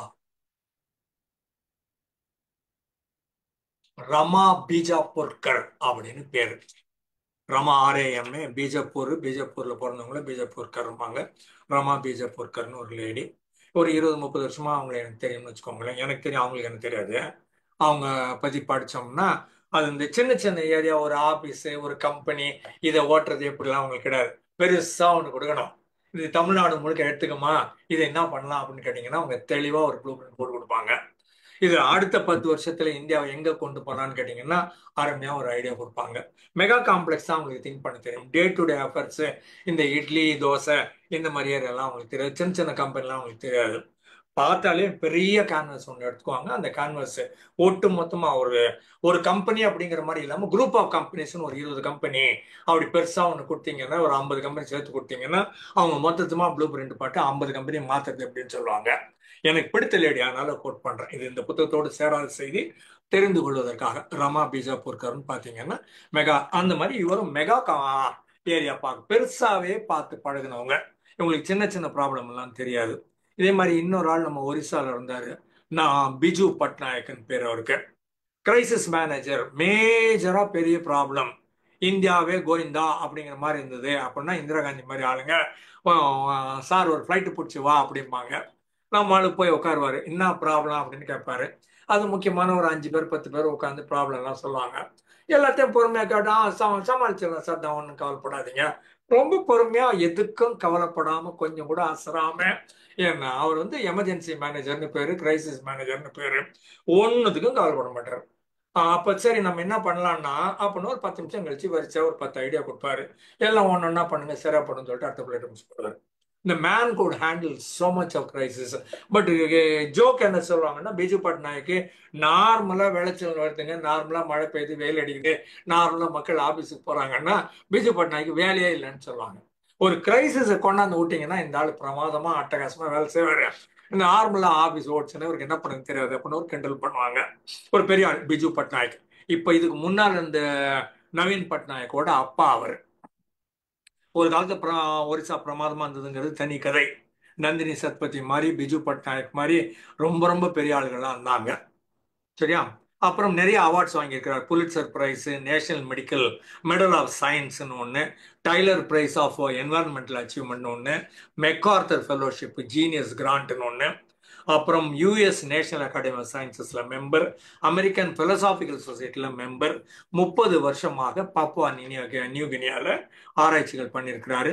ecology, environment, birds, tribal societies, language, linguistics, geography, இந்த மாதிரி எல்லாமும் அவருக்கு தெரியும். அப்புறம் மனைவி உண்டு, மைரி கோஹன் பேரு. ரெட்டை குழந்தைங்க உண்டு. அப்புறம் பியானோ வாசிப்பார், ஹைக்கிங் போவார், குளோபலா சுத்துவாரு. இவர் என்ன சொல்றாரு, சிக்னேச்சர் ஐடியா அப்படிம்பாங்கல்ல, முக்கியமான கருத்து உங்களுடையது ஒரு லைன் அப்படின்னு சொல்லணும்னா அது மாதிரி சொல்ற போது இவருடைய முக்கியமான கருத்து என்னன்னா, it is geography not race or intelligence that explains the inequality among civilisations. நாட்டில் இருக்கிற இந்த சமுதாயம் சொல்றோம் இல்லையா, அந்த சமுதாயத்துக்கு இருக்கிற பல்வேறு இடைவெளிகள், பல்வேறு வித்தியாசங்கள், வேறுபாடுகள் சொல்லுவோம் இல்லையா, அந்த வேறுபாடுகள் இன்இக்வாலிட்டினா ஒரு ஆள் நல்லா இருக்கிறான், ஒரு ஆள் நல்லா இல்லை, கஷ்டப்படுறான், அவங்க 2 பேரும் ஒன்னா இருக்கிறாங்க. இந்த மாதிரி இருக்கிறதுக்கு காரணம் உங்களுடைய எத்னிசிட்டி அப்படின்னு, நீங்க ரேஸ் எந்த எந்த விதமான மனிதர் அப்படிங்கிற மாதிரி, காக்கேஷியன் சொல்லுவாங்க, ஒயிட்டும்பாங்க, பிளாக்கும்பாங்க, டிரவிடியனும்பாங்க, ஆரியன்பாங்க, மங்கோலியன்பாங்க, இந்த மாதிரி கசகஸ்தான் தனித்தனி ரேஸ் நிறைய சொல்லுவாங்க, எத்னிக்ஸ்னு. அந்த எத்னிசிட்டி காரணம் இல்லை, உங்களுடைய அறிவுத்திறன், அறிவாற்றல், இன்டெலெக்ட் இல்ல நுண்ணறிவு அப்படின்னு சொல்றோம் இல்லையா, இது எதுவும் காரணம் கிடையாது, வெறும் ஜியாகிரபி தான் காரணம். ஜியாகிரபினா கீழே இருக்கிற மண்ணு, அந்த மண்ணு தான் காரணம் அப்படிங்கிறது இவருடைய signature statement. Geography not race or intelligence explains the inequality among human civilisations அப்படின்னு சொல்றாரு. நாகரிகங்கள், பண்பாடு, கலாச்சாரம் சொல்றதுக்கெல்லாம். ஆச்சா, அதுக்கப்புறம் ஜியாகிரபிக் டிட்டர்மினிசம்னா நிர்ணயம் பண்றோம், இதுதான் இதுக்கான காரணம் அப்படின்னு தீர்மானமான ஒரு முடிவு எடுக்கிறோம் இல்லையா, அது காரணம் ஜியாகிரபின்னு சொல்றாரு. அதுக்கப்புறம் அக்சஸ் டு ஃபர்டைல் லேண்ட் அப்படின்னா நல்லா விளையக்கூடிய மண்ணு உங்க கையில இருக்குது. டொமஸ்டிகபிள் அனிமல்ஸ் அப்படின்னா கட்டுப்படுத்தக்கூடிய, நாம வளர்க்கக்கூடிய, நாம் சொல்வதை கேட்கக்கூடிய, நமக்கு பணிந்து நடக்கக்கூடிய, நமக்கு தேவையானவற்றை செய்யக்கூடிய விலங்குகள் நம்ம கையில இருக்கணும். Navigable rivers giving certain regions massive head start. Navigable ரிவர்ஸ்னா ஆறு இருக்குது, அது காட்டாறு மாதிரி வெள்ளம் மாதிரி போகாம அது மெதுவா ஓடிட்டு இருக்குது, அதுல நான் மரத்தை வெட்டி போட்டோ இல்ல ஒரு படகு மாதிரி பண்ணோ இல்ல கட்டுமரம் மாதிரி பண்ணியோ, பின்னால் தான் சிப்பெல்லாம் வந்தது, இந்த மாதிரிலாம் பண்ணி நான் அந்த ஆற்றின் மூலமாக நான் எஃபர்ட் இல்லாம ஒரு இடத்துல இருந்து இன்னொரு இடத்துக்கு போக முடியும். அந்த காலத்துல மாட்டு வண்டி, குதிரை வண்டி வச்சிருந்தாங்க. இல்லைன்னா மாட்டு மேல ஏறி போவாங்க, இல்லைன்னா குதிரை மேல ஏறி போவாங்க. என்ன, அது மூலமா தான் போகணும். ராஜா வந்து ஸ்பீடா போகணுங்கிறது ஒரு நோக்கம் இல்லை, பந்தாவா போனதுனால அவர் யானை வச்சிருந்தாரு. யானை ஸ்பீடெல்லாம் போகாது, அவர் மேல உயரத்துல இருக்கிறேன்னு சொல்லணும், நீ உன் கையில இல்லாதது என் கையில இருக்குதுன்னு சொல்லணும், அதுக்காக ராஜா வச்சிருந்தாரு. அவர் வேகமா போறதுக்காக வச்சிடல, அவர் தன்னுடைய பவரை காமிக்கிறதுக்காக வச்சிருந்தாரு. So coming back here, navigable ரிவர்னா அந்த ரிவரை நான் என்னுடைய முயற்சி இல்லாமல், நான் அயற்சி அடையாமல், நான் பாட்டுக்கு ரொம்ப கம்ஃபர்டபுளா கட்டுமரத்துல ஏறி இல்ல போட்ல ஏறி இல்லைன்னா மரத்து மேல ஏறி உட்காந்துட்டு அந்த ஆறு கூட்டிட்டு போற இடத்துக்கு போய் இன்னொரு இடத்துல சேர்ந்துடலாம். ஏன்னா வேலை முழுக்க அதுவே பண்ணுது. என்ன பெட்ரோலே போடாம அது வண்டி ஓடுற மாதிரி இந்த ஆறு என்ன கொண்டு போகுது. அது இருந்ததுன்னா நமக்கு மற்றவங்களை விட ஒரு ஒரு 10 நிமிஷம் முன்னால, இல்லைன்னா ஒரு 1 ஹவர் முன்னால, இல்லை ஒரு 10 வருஷம் முன்னால நாம மற்றவங்களுக்கு முன்னாலேயே புறப்பட்டு போய் சேர்ற போது முன்னாலேயே நம்ம இலக்கை சென்றடைய முடியுது. அதனால இவங்க நல்லா இருக்கிறாங்கிறாரு. History followed different courses for different peoples because of differences among peoples environments. வரலாற்றில் வேறு வேறு மனிதர்கள் வேறு வேறு பாதைகளை தேர்ந்தெடுத்து வேறு வேறு விதமாக வளர்ந்தது காரணம் வேறு வேறு சூழ்நிலைகள் சூழ்நிலைகளை அவர்கள் இருந்தார்கள், அவர்கள் வளர்ந்தார்கள். Not because of differences among peoples themselves. மக்கள்கிட்ட எந்த வேறுபாடும் கிடையாது. மனித இனம் எங்கேயோ உருவாகுச்சு. இந்த நார்த் ஆப்பிரிக்கான்னு சொல்லுவோம், நைஜீரியா பக்கத்துல. அதுல இருந்து ஆரம்பிச்சு வெஸ்ட்வர்ட் movement, eastward movement, upward downward மூவ்மெண்ட்னு எல்லா பக்கமும் அவன் போனான். அந்த மனிதன் தேவைக்காக போனான், இல்ல கியூரியாசிட்டின்னு போனான், இல்லைன்னா சாப்பாடு இல்லைன்னு போனான், தண்ணி இல்லைன்னு போனான், இல்ல வேட்டையாடுறதுக்கு விலங்கு இல்லைன்னு போனான், இல்லைன்னா இங்க இருக்கிற காய்கறி எனக்கு பத்தல, இந்த மரத்துல எனக்கு வேணுங்கிறது கிடைக்கல, எல்லாத்தையும் சாப்பிட்டாச்சு அதனால நான் போறேன், இல்லைன்னா சூழ்நிலை மாறிச்சு, ரொம்ப கோல்ட் ஆயிடுச்சு, இல்ல ரொம்ப வெயிலாயிருச்சு, என்னால இது தாங்க முடியல, எனக்கு இது பிடிக்கல, நான் வேற இடத்துக்கு போறேன். இல்லைன்னா ஒரு குரூப் இன்னொரு குரூப்பை போட்டு அடிச்சு கொண்டுவிடும். ஒரு 50 பேரோட வருவானுங்க, இந்த 50 பேரை கொண்டுட்டு இந்த 50 பேரையும் எடுத்துட்டு போயிடுவானுங்க. இருக்கிற பெண்கள்லாம் எடுத்துக்குவாங்க, ஆண்கள்லாம் கொண்டுடுவானுங்க. அதுக்கப்புறம் இவங்க அதை வச்சுட்டு இவங்க அதுக்கப்புறம் அவங்களோட இவங்க குடும்பம் நடத்தி அது வேற ஒரு கம்யூனிட்டியா மாறிடும். ஒன்னு அடிக்க முடிஞ்சா அடி, இல்லைன்னா 50 கிலோமீட்டர் டேராவை தூக்கின்னு வேற இடத்துக்கு வேற ஊர் போய் சேர நேரத்தோடன்னு போயிடணும். அந்த மாதிரி இடங்கள் பார்க்குற போது இவர் என்ன சொல்றாரு, மக்கள் எல்லாமும் ஒரே மாதிரி தான் இருந்தாங்க. சில சில காரணங்களினால் நகர ஆரம்பித்தார்கள். அவங்கவுங்க தேவைகளுக்காக, இல்ல ஆசைகளுக்காக, இல்ல ரிஸ்க் எடுக்கணுமோ ஒரு டெண்டன்சி ஒன்று இருந்தது. அப்படிதான் மலைக்கு அந்த பக்கம் போய் பார்ப்போமே அப்படிங்கிற மாதிரி, இந்த தண்ணிக்குள்ள தான் குதிச்சு பார்ப்போமே, எங்கதான் போகுதுன்னு பார்க்கலாம் அப்படிங்கிற மாதிரி குகைக்குள்ள போய் பார்க்கறதுல அந்த டெண்டன்சியும் இருந்ததுனால மக்கள் நகர்ந்து கொண்டே வந்தார்கள். இந்த மாதிரி பார்க்கிற போது மக்கள் அடிப்படையில ஒரே மாதிரி தான் இருந்தாங்க. அவன் ஹைட்டு, வெயிட்டு, கலரு, ஸ்ட்ரக்சரு எல்லாமே கிட்டத்தட்ட ஒரே மாதிரி தான் இருந்தது. Source of the place origin பார்த்தீங்கன்னா அப்படிதான் இருந்தான். அது 13,000 வருஷத்துக்கு முன்னால வரைக்கும் கிட்டத்தட்ட ஒரே மாதிரி தான் இருந்தான். அப்ப எங்கேயோ அந்த 13,000 இருந்து 11,000 வருஷத்துல ஒரு சில மாறுதல்கள் நடந்தன அப்படின்னு சொல்றாரு. என்ன மாறுதல் சொல்ற போது அப்போ இவர் யுவல் நோவா ஹராரின்னு சொல்லியிருப்பாரு. ஒரு பெரிய அந்த குறி சொல்றவங்க அப்படிங்கிற மாதிரி வயசான பெருசு ஒன்று இருக்கும் அந்த கிராமத்துல, கம்யூனிட்டியில. அந்த பெருசு எது சொன்னாலும் கூட இருக்கிற எல்லாரும் கேட்கணும். பெருசுக்கு உடல் வலிமையெல்லாம் ஒன்றும் கிடையாது, ஆனா அறிவு வலிமைன்னு ஒன்று வச்சிருக்குது. அந்த பெருசு எல்லாத்தையும் கட்டுப்படுத்தி கும்பல் வச்சிருக்கோம். எல்லாரும் பெருசு முன்னால காலில் வந்து கும்பிட்டுட்டு நீ என்ன சொல்றியோ நான் கேட்டுக்கிறேன்னு சொல்லுவாங்க. அந்த பெருசு என்ன சொல்லுது, நாம கோதுமை விளைவிக்கலாம், நம்ம கோதுமை பண்ணலாம் அப்படிங்குது. மற்ற எல்லாம் கேக்குறாங்க, கோதுமை எங்க விளையுதோ நம்ம அங்கதானே போனோம், 10 கிலோமீட்டரோ இல்ல 50 கிலோமீட்டரோ போனோம், அது மலையில எங்கேயோ விளையுது, நாம ஏறி கிரி தாண்டி குதிச்சு எல்லாம் பண்ணி போய் எடுத்துக்கிட்டு வரணும் அப்படிம்பாங்க. யுவல் நோவா ஹராரி சொல்லுவாரு, அப்படிலாம் கிடையாது, நாம சொல்ற இடத்துல அது விளையணும் அப்படின்னு இந்த பெருசு சொல்லும். அதுக்கப்புறம் பெருசு சொல்லும், அந்த போற வழியில நம்ம அங்கங்க விதை சிதறி கிடந்தது இல்லையா, நம்ம பையில இருந்து கொண்டு போற போது கீழே விழுந்துச்சு, அதெல்லாம் அங்கங்க முளைச்சிருக்குது இல்ல, அப்போ அது முளைக்கும். அப்ப நம்ம வேணுங்கிற ஒரு இடத்துல நிறைய போட்டா நிறைய முளைக்கும். நிறைய போட்டாங்க, ஒழுங்கா வரல, அதுக்கப்புறமா தண்ணி ஊத்துனாங்க, அதுக்கப்புறம் 1 இன்ச்சு தோண்டி அதுக்குள்ள வச்சாங்க, ரெகுலரா தண்ணி ஊத்தி பார்த்துக்கிட்டே இருந்தாங்க, அப்புறமா வந்தது. நான் சொல்ற இடத்துல கோதுமை விளையணும் அப்படின்னு அந்த பெருசு முடிவு பண்ணுச்சு. அந்த பெருசு முடிவு பண்ணி மற்றவங்களுக்கு சொல்லிச்சு, மற்றவங்க கேட்டாங்க, அப்புறம் கோதுமையை விளைவிச்சாங்க. அதுக்கு முன்னால உங்களுக்கு வேணுங்கிற மாதிரிலாம் விளையாது, எங்க விளையுதோ அங்கதான் போனோம், எங்க கொய்யாக்கா மரம் இருக்குதோ அங்கதான் போய் கொய்யா போடுங்கணும், அதனால உங்க சௌரியத்துக்கு வராது. அதுக்கப்புறம் இவங்க கொண்டு வர்றாங்க. அதுக்கப்புறம் என்ன பண்றாங்கன்னா, இந்த மாதிரி பன்றிகளோ இல்ல ஆடுகளோ இல்ல கோழியோ இல்ல நாயோ இல்ல குதிரையோ கழுதையோ இது எல்லாத்தையும் பிடிச்சி டொமஸ்டிகேஷன் அப்படின்னு சொல்லிட்டு, அதெல்லாம் வைல்டு அனிமல், அந்த வைல்டு அனிமல்லாம் கொண்டாந்து இவங்க இவங்க கம்யூனிட்டி ஏரியாக்குள்ள கொண்டாந்து போடுறாங்க.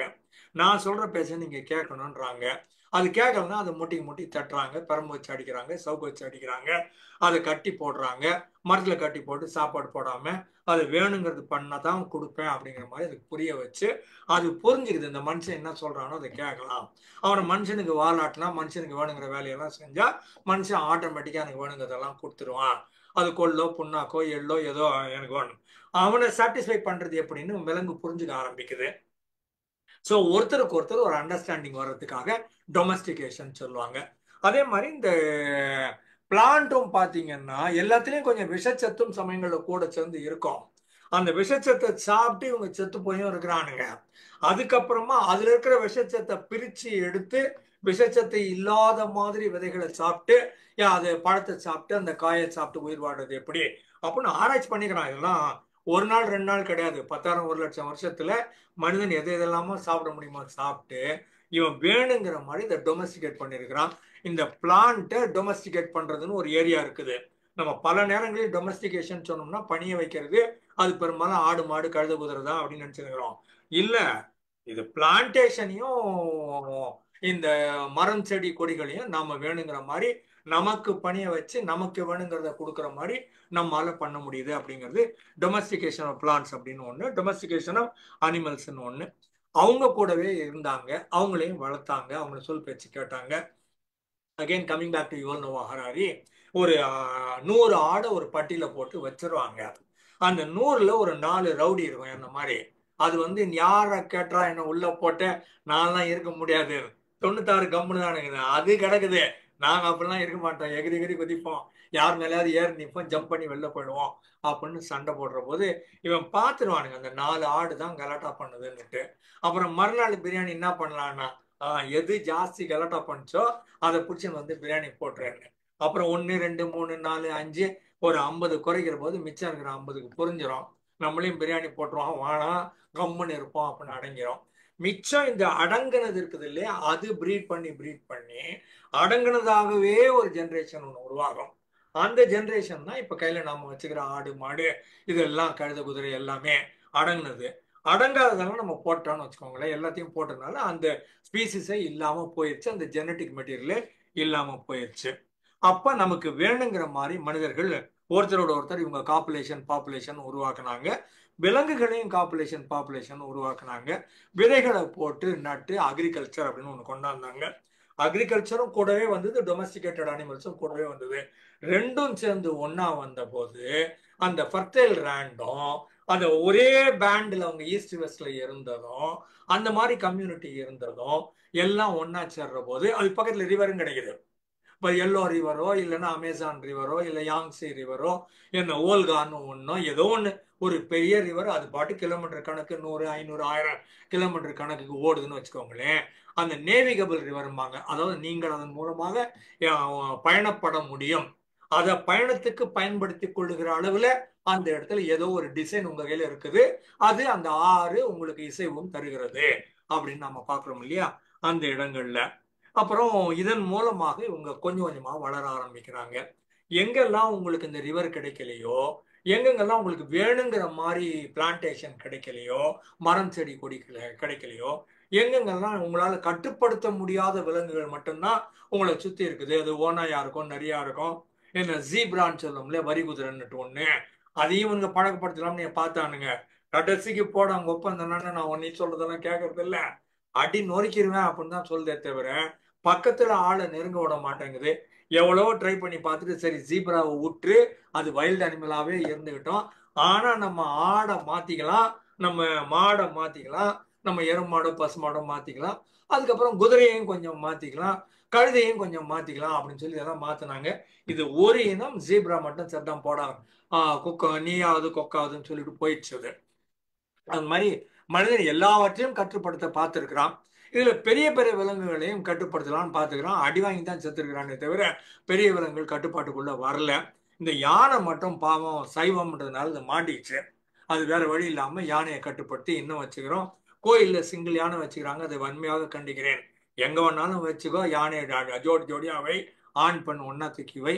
வீட்டுல நாய் வளர்க்குறியா, ஆண் பெண் 2 நாய் வள, ஒரு தனியா பெண் நாயை ஒரு தனியா ஆண் நாய் வளர்க்கறதெல்லாம் மிகப்பெரிய கொடுமை, செய்யக்கூடாது. சரியா, அது என்னுடைய கருத்து. அப்புறம் இந்த பக்கம் வர்ற போது இந்த எந்த அனிமலை கொண்டாந்து பக்கத்துல விட்டீங்கன்னாலும் அதுக்குன்னு சில நோய்கள் இருக்குது. மனிதனுக்கு அப்படின்னு ஒரு தனியா ஒரு சில நோய்கள் இருக்குது. நமக்கு இந்த மாதிரி நோய் வரும், ஏன்னா இம்யூன் சிஸ்டம் எப்படி இருக்குது, ஒயிட் பிளட் செல் எப்படி இருக்குது, ரெட் பிளட் செல் எப்படி இருக்குது. நேத்து கூட அவங்க டாக்டர் அலமேலு சர்ஜன் பேசினாங்க. அப்போ பிளட்டுக்குள்ள இந்த மாதிரி ஐட்டம் எல்லாம் உள்ள இருக்குது, பிளாஸ்மா, பிளேட்லெட்டு, லிக்விட் ஏரியா, இந்த சல்டிஃபிகேஷன் ஏரியா அப்படின்னு இருக்குது இல்லையா, அந்த மாதிரி பார்க்கும்போது மனிதனுக்கு இந்த மாதிரி வியாதிகள் வரக்கூடும். தொற்று வியாதி கண்டேஜியஸ் சொல்லுவாங்கல்ல, வெளிலேருந்து வர்றது, இந்த மாதிரி எல்லாம் வரக்கூடும் அப்படின்னு கண்டுபிடிக்கிறோம். விலங்குகளுக்கு அது கோழிக்குன்னு தனியா ஒண்ணு இருக்குது, ஆட்டுக்குன்னு தனியா ஒண்ணு இருக்குது, மாட்டுக்குன்னு தனியா ஒண்ணு இருக்குது, குதிரைக்குன்னு ஒண்ணு இருக்குது.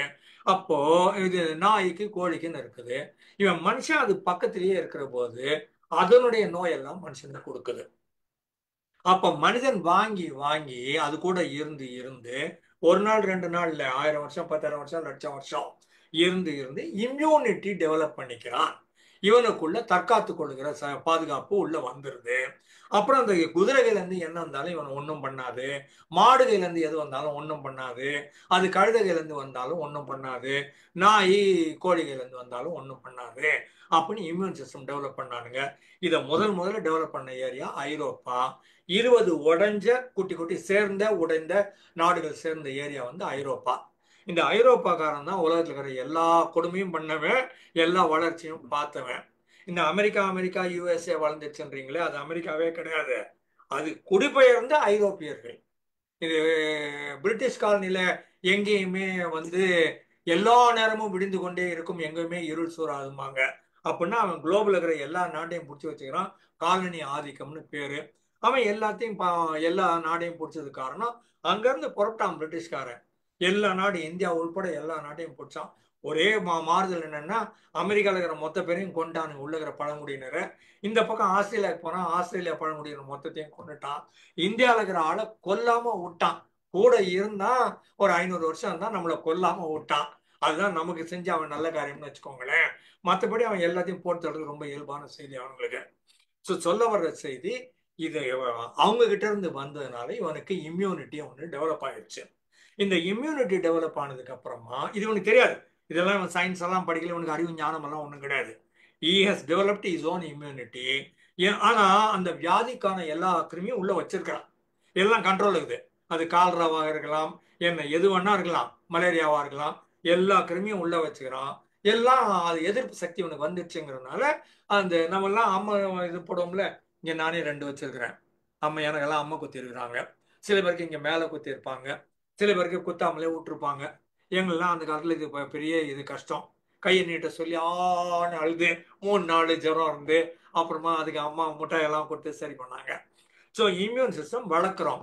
இவனுங்க தன்னை அறியாமலே இம்யூன் சிஸ்டம் வளர்ந்ததுனால இவன் புறப்பட்டு அமெரிக்காவுக்குள்ள போறான். கிட்டத்தட்ட 90 விழுக்காடு அமெரிக்கான்னு சொல்லி north America start with south America. அப்புறம் நார்த் அமெரிக்கா உள்ள நுழைஞ்சு வெஸ்ட்வேர்டு மூவ்மெண்ட்னு சொல்லுவாங்க.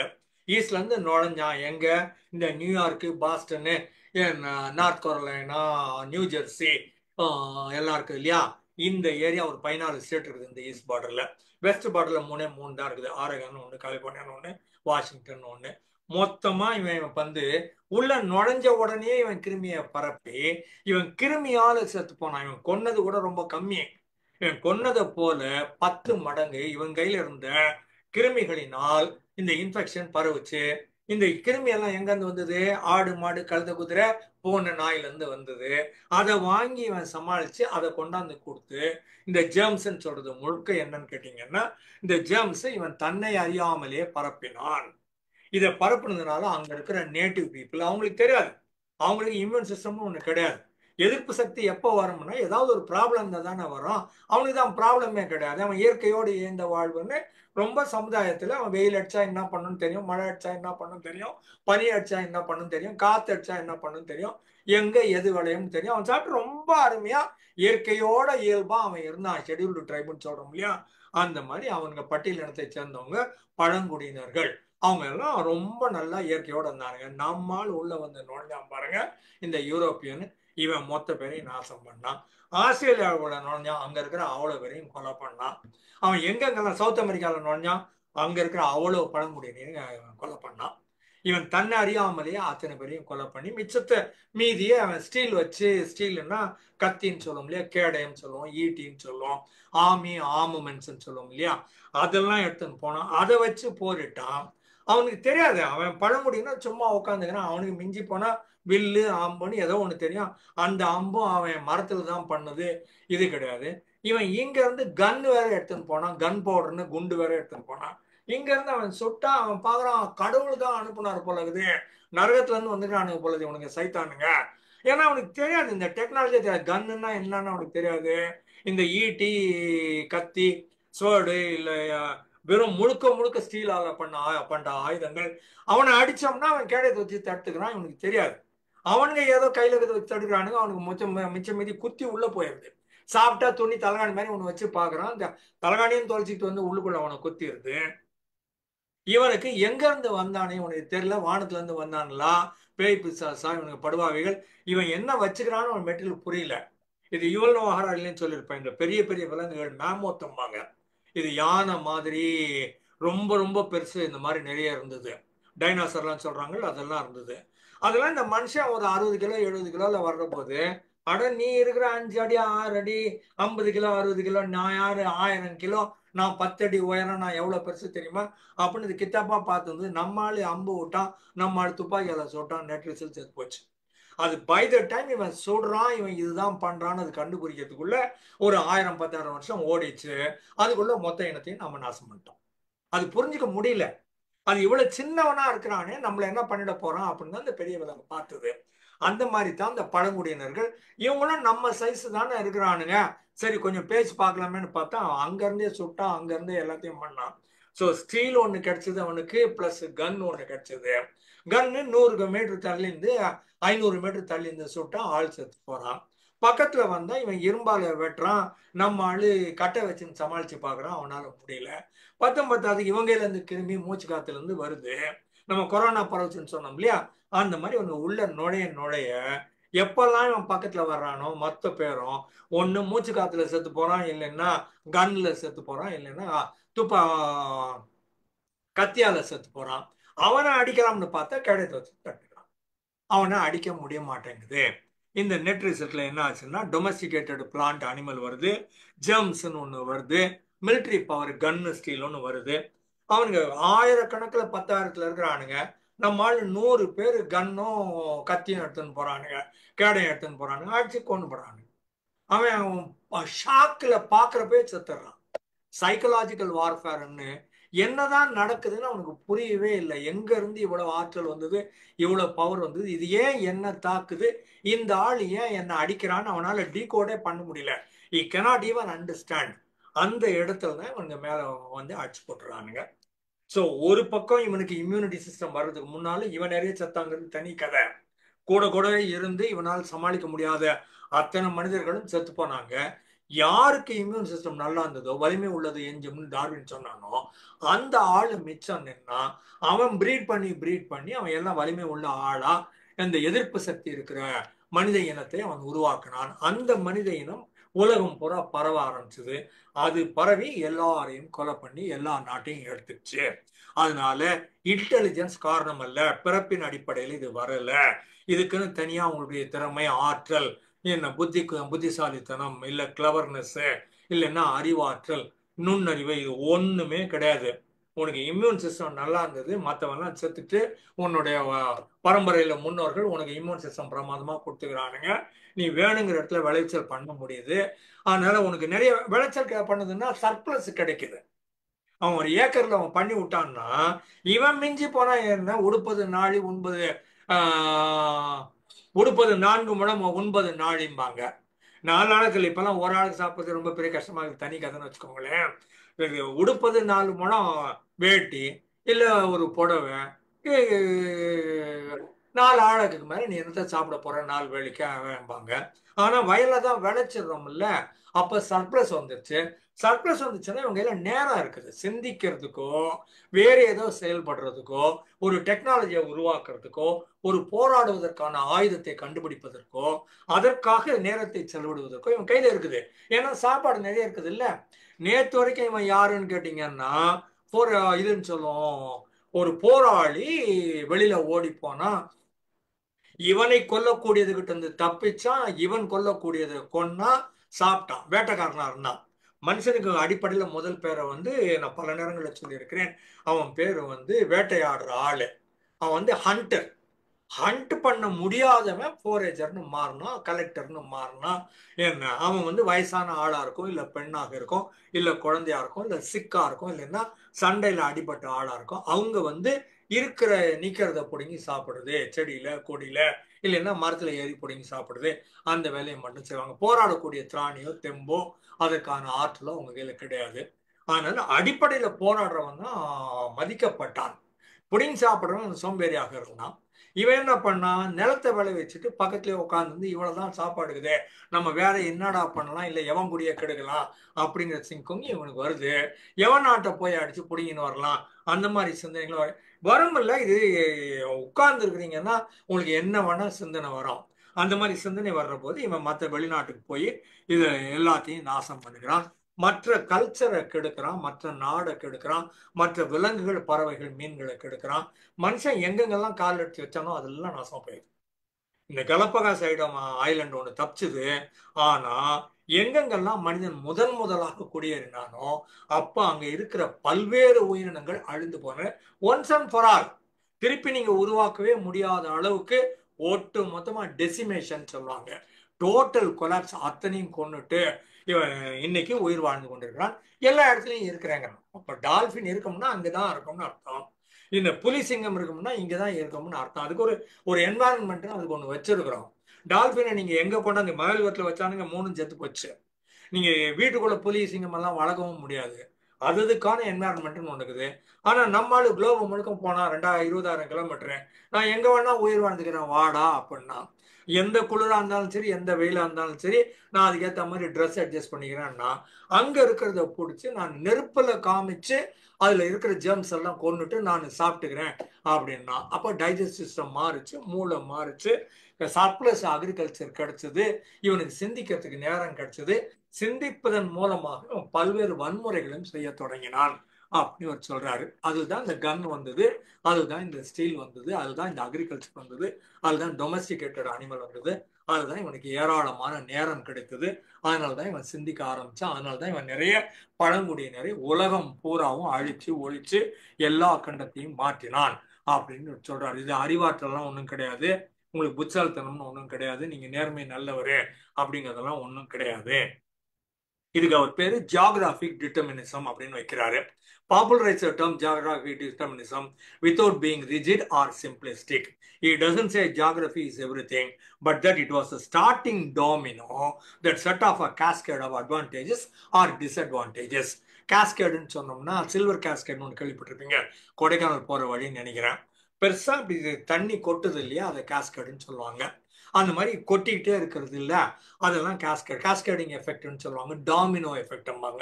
டாமினோ எஃபெக்ட்னா அந்த காலத்துல சின்ன பிள்ளைகள் வயசானவங்களுக்கு தெரியும். இந்த காலத்துல இதெல்லாம் இந்த விளையாட்டுலாம் கிடையாது, எல்லாம் கம்ப்யூட்டருக்கும் செல்போனுக்கும் போயிட்டாங்க.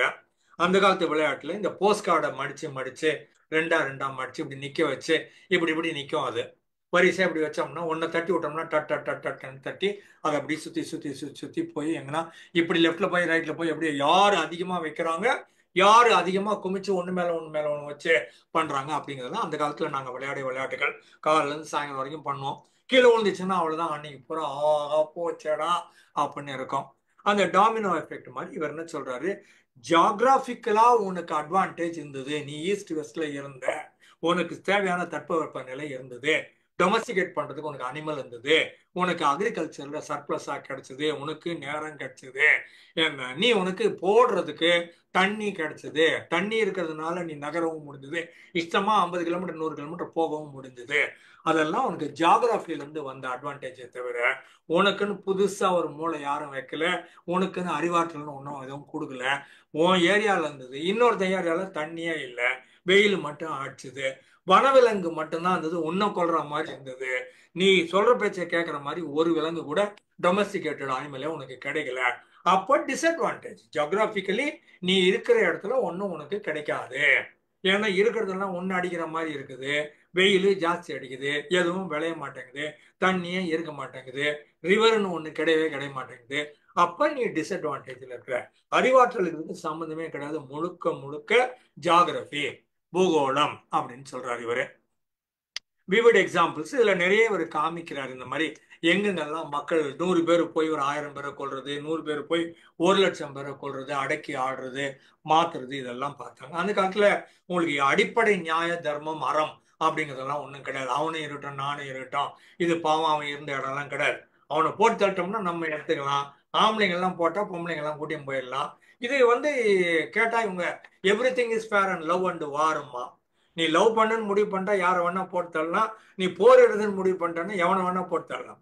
இப்ப எனக்கு யார் மேலேயோ கோவம்னா நான் சண்டை போடுறேன், இல்ல திட்டுறேன், இல்லைன்னா வாட்ஸ்அப்ல எழுதுறேன். சம்பந்தமே இல்லாத ஆள் கொள்றவனுக்கு பேர் மிலிட்ரி, அவனுக்கு பேர் ராணுவ வீரன், அதுக்கு பேர் பேட்ரியாட்டிசம், அதுக்கு பேர் நாட்டுப்பற்று, அதுக்கு பேர் தேசபக்தி. டே, உனக்கும் அவனுக்கும் சம்பந்தமே கிடையாது. அவன் ஒண்ணுமே பண்ணலடா.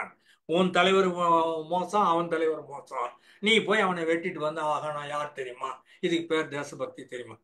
பண்ட்ல அடிப்படை அறம்னு எடுத்தீங்கன்னா உன்னை காயப்படுத்தாத ஒருத்தன் மேல கூட நீ கைய வைக்கக்கூடாது. அதுக்கு பேர் அறம். நீ நாடு கொண்டாந்து, கொடியை கொண்டாந்து, நாட்டுப்பற்றுன்னு கொண்டாந்து இதெல்லாம் பண்றது ஊரை ஏமாத்துற செய்தி. நான் அதனால பல நேரங்களில் உங்களுக்கு பதிவு பண்ணியிருப்பேன். எனக்கு இந்த ராணுவம், இந்த தேசபக்தி, இந்த மிலிட்ரி, இதுல எல்லாம் எனக்கு கெஞ்சித்தும் மரியாதையும் கிடையாது, மதிப்பும் கிடையாது. இந்த மாதிரி தேசபக்தியை நான் தேசபக்தின்னு நினைக்கல. எல்லாரும் நண்பர்களாக இருக்கணும், எல்லாம் அரவணைப்பவர்களா இருக்கணும், எல்லாரும் கொடுப்பவர்களா இருக்கணும், சமுதாயம் நல்லா இருக்கணும்னு நினைக்கிற ஆளு. நாங்க சண்டை போடுவோம், நாங்க வெட்டுவோம், நாங்க போரிடுவோம், இதெல்லாம் நான் இதுக்குள்ள வரல. சரியா? அதுக்கப்புறம் வந்தோமானால் ஈடன் டு கஹாமார்கா அப்படிங்கிறாரு. ஈடன்கிறது கார்டன் ஆஃப் ஈடன் சொல்லுவோம் இல்லையா, பெரும்பாலும் அது இஸ்ரேலாக இருக்க வேண்டும். கார்டன் ஆஃப் ஈடன் அப்படிம்பாங்க. அதில் தான் ஆதாமும் ஏவாளும் உருவாகினாங்கன்னு ஒரு தனி கதை. அவங்களுக்கு தொப்புள் இல்லைங்கிறதெல்லாம் இவங்க தனிப்பட்ட கதை. சயின்டிஃபிக்காக ஒன்றும் சரி கிடையாதுங்கிறது வச்சுக்கோங்க, அது தனி, அது வேற கதை. அந்த இடத்துல ஈடன்ல இருந்து கஹாமார்கா, கஹாமார்கா CAJAMARCA, ஜேஏ HA மாதிரி இருக்கும். கஹாமார்கா CAGAMARCA, கஹாமார்கா. அந்த இடத்துல அடிப்படையா கேள்வி கேட்கிறானுங்க. How and why did different parts of the world develop so unequally? உலகத்துல வேறு வேறு நாடுகள், வேறு வேறு லொகேஷன், வேறு வேறு இடங்கள், வேற வேற ஸ்பேஸ் ஏன் வேற வேற மாதிரி டெவலப் ஆகுது? எல்லாம் ஒரே நாடு தானே, எல்லாம் ஒரே உலகம் தானே, நாம உலகத்துல இருக்கிறோம், எல்லாம் மனுஷன் தானே, நாம எல்லாம் ஒன்னாவே ஒரே மாதிரியா இருக்கலாமே. எல்லா மரம் செடி கொடியும், எல்லாம் ஆடு மாடு விலங்குகளும், அந்த பறவைகளும் மீன்களும் காத்தும் மழையும் நெருப்பும் எல்லாம் ஒன்னா இருக்கலாமே, ஏன் வேறுபாடு வருது அப்படின்னு கேள்வி கேட்கிறானுங்க இந்த இடத்துல. இந்த மாதிரி கேள்விகள் தான் அடிப்படை கேள்விகள்னு பேரு. அவர் ஸ்டீஃபன் ஹாக்கிங் சேர்லயே வீல் சேர்ல உட்காந்துன்னு ஏன் இதெல்லாம் காணாம போகுது அப்படிங்கிறாரு. அப்புறம் கருந்துளைன்னு கண்டுபிடிக்கிறாரு. 29 வருஷம் ஆச்சு. முதலே சொன்னேன். 13,000 இருந்து 11,000 வருஷம்.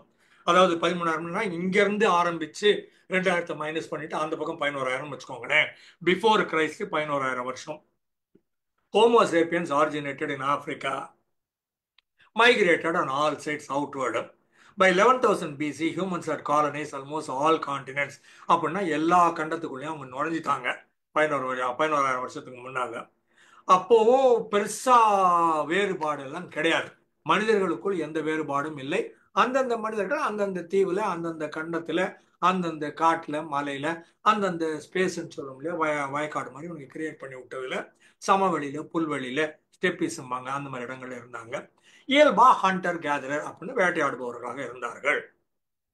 அதுக்கப்புறம் starting line of civilisation was equal in potential, but geography change everything. அவன் இருந்த நிலப்பகுதியே அவனை முற்றிலுமாக மாற்றிவிட்டது. Differences in development cannot be explained by race or intelligence because all human beings are doing similar things up to this point. 13,000 ஆண்டுகளுக்கு முன்னால் வரைக்கும் எல்லா மனிதர்களும் இயல்பாக சாப்பிட்றதுக்கு என்ன வேணுமோ, இயல்பாக குடும்பம் நடத்துறதுக்கு என்ன வேணுமோ, இயல்பாக ஒருத்தரோட ஒருத்தர் சேர்ந்து வாழ்வதற்கு என்ன வேணுமோ, அந்த கம்யூனிட்டி லிவிங்கும், அந்த அன்பு பற்று பருவி பாசமா சொல்லுவாங்கல்ல, உற்றார் உறவினர் சுற்றம் சூழல், ஒரு குழுவோட சேர்ந்து அந்த இயற்கையோடு சேர்ந்து இருந்தாங்க. அப்ப என்ன ஆச்சுன்னா நேச்சுரல் எக்ஸ்பெரிமெண்ட் இன் ஹிஸ்டரின்னுட்டு பாலினீஷியன் ஐலண்டுன்னு சொல்றாரு. பாலி அப்படின்னா பலதுன்னு அர்த்தம். பல தீவுகளின் கூட்டமைப்புன்னு வச்சுக்கோங்களேன். பல நேரங்களில் நாம பார்க்கறது இந்த எண்டில் ஏதோ North Korea, South Korea, Taiwan, Japan, அப்படி மேலே போனோம்னா ரஷ்யா, அப்படிங்கிற மாதிரி கீழே இறங்கணும்னா நியூசிலாந்து, இந்த பக்கம் கொஞ்சம் தள்ளி வந்தா ஆஸ்திரேலியா அப்படின்னு ஒரு ஏரியா இந்த பக்கம் ரைட்ல பாக்குறோம். அந்த எண்ட்ல பாக்குறது பெரும்பாலும் அந்த கனடான்னு ஒண்ணு, அப்புறம் நார்த் அமெரிக்கா, அப்புறமா சவுத் அமெரிக்கா அப்படின்னு பார்த்து இதான் மேப் நம்ம காமிக்கிறாங்க. இந்தியாவில் காமிக்கிற மேப் எல்லா நாட்டு மேப்லயும் அவன் நாட்டை சென்டர்ல வச்சு சுத்தி மத்தது போடுவான்னு வச்சுக்கோங்களேன். நாம இந்தியாவை சென்டர்ல வச்சு லெப்ட்லயும் ரைட்லயும் விரிச்சு வச்சிருக்கிறோம். ரைட்டா? இந்த மாதிரி பாக்குற பார்வையில இவர் என்ன சொல்றாரு, பாலினீஷியன் ஐலண்ட்ஸ்னுட்டு இந்த ஆஸ்திரேலியாவுக்கு கொஞ்சம் மேல 45 டிகிரி ஆங்கிள் மேல ரைட் சைட்ல, நியூசிலாந்துக்கு பக்கத்துல அந்த ஏரியால கிட்டத்தட்ட ஒரு 5000க்கு மேல குட்டி குட்டி தீவுகள் இருக்குது. பேரே நமக்கு தெரியாது, வச்சிருக்கவும் மாட்டானுங்க. பேர் வேற எவனா வச்சிருப்பான், நமக்கு சொல்ல மாட்டான். ஒரு 5000 குட்டி குட்டி தீவு இருக்குது. ஒவ்வொரு தீவுலையும் வேறு வேறு விதமான அந்த தீவை சுத்தி மீன்கள் இருக்குது. அது அந்த தீவுக்குள்ள விலங்குகள் இருக்குது, அந்த தீவுல பறவைகள் இருக்குது. அந்த தீவுக்கு மனிதர்கள் வந்ததே இல்லை. ஒவ்வொரு தீவுக்கும் தனித்தனி ஐடென்டிட்டி இருக்குது. இந்த தீவுல இந்த மாதிரி மரம் இருக்கும், இந்த மாதிரி பறவை இருக்கும், இந்த மாதிரி மீன்கள் சுத்தி இருக்கும் அப்படிங்கிற மாதிரி 5000 தீவுக்கும் தனித்தனி டெஃபினிஷன் ஒன்று இருக்குது. நமக்கு தெரியாது, சொல்லவும் மாட்டானுங்க. இந்த இடத்துல கொண்டாந்து நிறுத்திடுவான், அந்த இடத்துல கொண்டு போய் நிறுத்திடுவான். ஆனா இதுக்கு அதுக்கு நடுவில் ஒரு 5000 கிலோமீட்டருக்கு மேல வெறும் பசிபிக் ஓஷன் மட்டும் இருக்குது. அதுல பல்வேறு வகைப்பட்டது இருக்குது. அந்த மாதிரி இடங்கள்ல பாக்குற போது இது ஒரு தீவு வந்து மாவோரி தீவை சார்ந்த ஆன்செஸ்ட்ரல் குரூப்ங்கிறார், மனித இனம். என்ன மாவோரி, MAORI மாவோரி. இன்னொன்னு மோரியாரி, MORIORI மோரியாரி. மாவோரின்னு ஒரு குரூப், மோரியாரின்னு ஒரு குரூப். பக்கத்துல பக்கத்துல இருக்கிற 2 ஐலண்டு, 2 தீவு. சரியா? இவங்க 2 பேருக்கும் மூதாதையர்கள் ஒரே ஆளு தான். ஒரு குரூப் இந்த தீவுல இருந்தாங்க, ஒரு குரூப் இன்னொரு தீவுல இருந்தாங்க. அப்ப அந்த ஐலண்ட் இருந்த ரிசோர்சஸ், அதுல இருந்த கிளைமேட்டு, மண்ணு, மரம், செடி, கொடி, அதுல வாழ்ந்த பறவைகள், இதெல்லாம் பார்க்கிற போது திடீர்னு இந்த இனத்தை தனியாகவும் அதை வேற மாதிரியும் வளர்க்க ஆரம்பிச்சது. என்ன இதுல நியூசிலாந்து மாவோரி ஏரியால வந்தவங்க தே டெவலப்ட் அக்ரிகல்ச்சர் ஹையரார்கி வார்ஃபேர். போரிடுறது எப்படி, பயிர் பண்றது எப்படி, விளைக்கிறது எப்படி அப்படின்னு அவங்க கண்டுபிடிச்சாங்க. பக்கத்திலேயே இருக்கிறான், ஒரு 10 கிலோமீட்டர் 100 கிலோமீட்டருக்குள்ள இருப்பான்னு வச்சுக்கோங்களேன். மோரியாரி இன்னொன்று இந்த சாத்தாம் ஐலண்ட்ஸுங்கிறாங்க. இந்த மக்கள் என்ன பண்ணாங்கன்னா வேட்டையாடி சாப்பிடுறது, இருக்கிறத பிடுங்கி சாப்பிடுறது, அக்ரிகல்ச்சர் தெரியாது, ஆனா அமைதியா இருந்தாங்க. ஏன்னா தனியா ஐசோலேட்டடா அவங்க தீவுக்குள்ள இருந்தாங்க. இந்த பக்கம் இருக்கிறனால இவன் எப்ப அக்ரிகல்ச்சரை கொண்டாந்தானோ, எப்ப இவன் விளைவிக்கிறேன் அப்படின்னு மாத்துறானோ, இவன் அக்ரிகல்ச்சர் வந்த உடனே இது ஏன் ஏரியா, முதல் ஆசை மண்ணாசைன்னு தானே சொல்றோம். அதுக்கப்புறமா மண்ணை வச்சுட்டு சந்தோஷமா இருக்கணும்னு பெண் ஆசைன்னு ஒண்ணு இருந்தது. அப்புறம் இந்த பொண்ணு கேட்கறாளுங்கிறதுக்காக பொண்ணு ஆசைன்னு ஒண்ணு இருந்தது. சண்டை எல்லாம் நம்ம கடைசியா வச்சுக்கோங்க, சரியாப்பா? இப்போதைக்கு இது வாங்கிக்குவோம், இதுதான் ஆர்டரு. ரைட், நான் சண்டை போட தயாராகிறேன், கடைசியா வச்சுக்கோம். முதல்ல மண்ணு, அப்புறம் இது எந்து அப்படின்னு வர்ற போதுதான் சண்டை வர ஆரம்பிக்குது.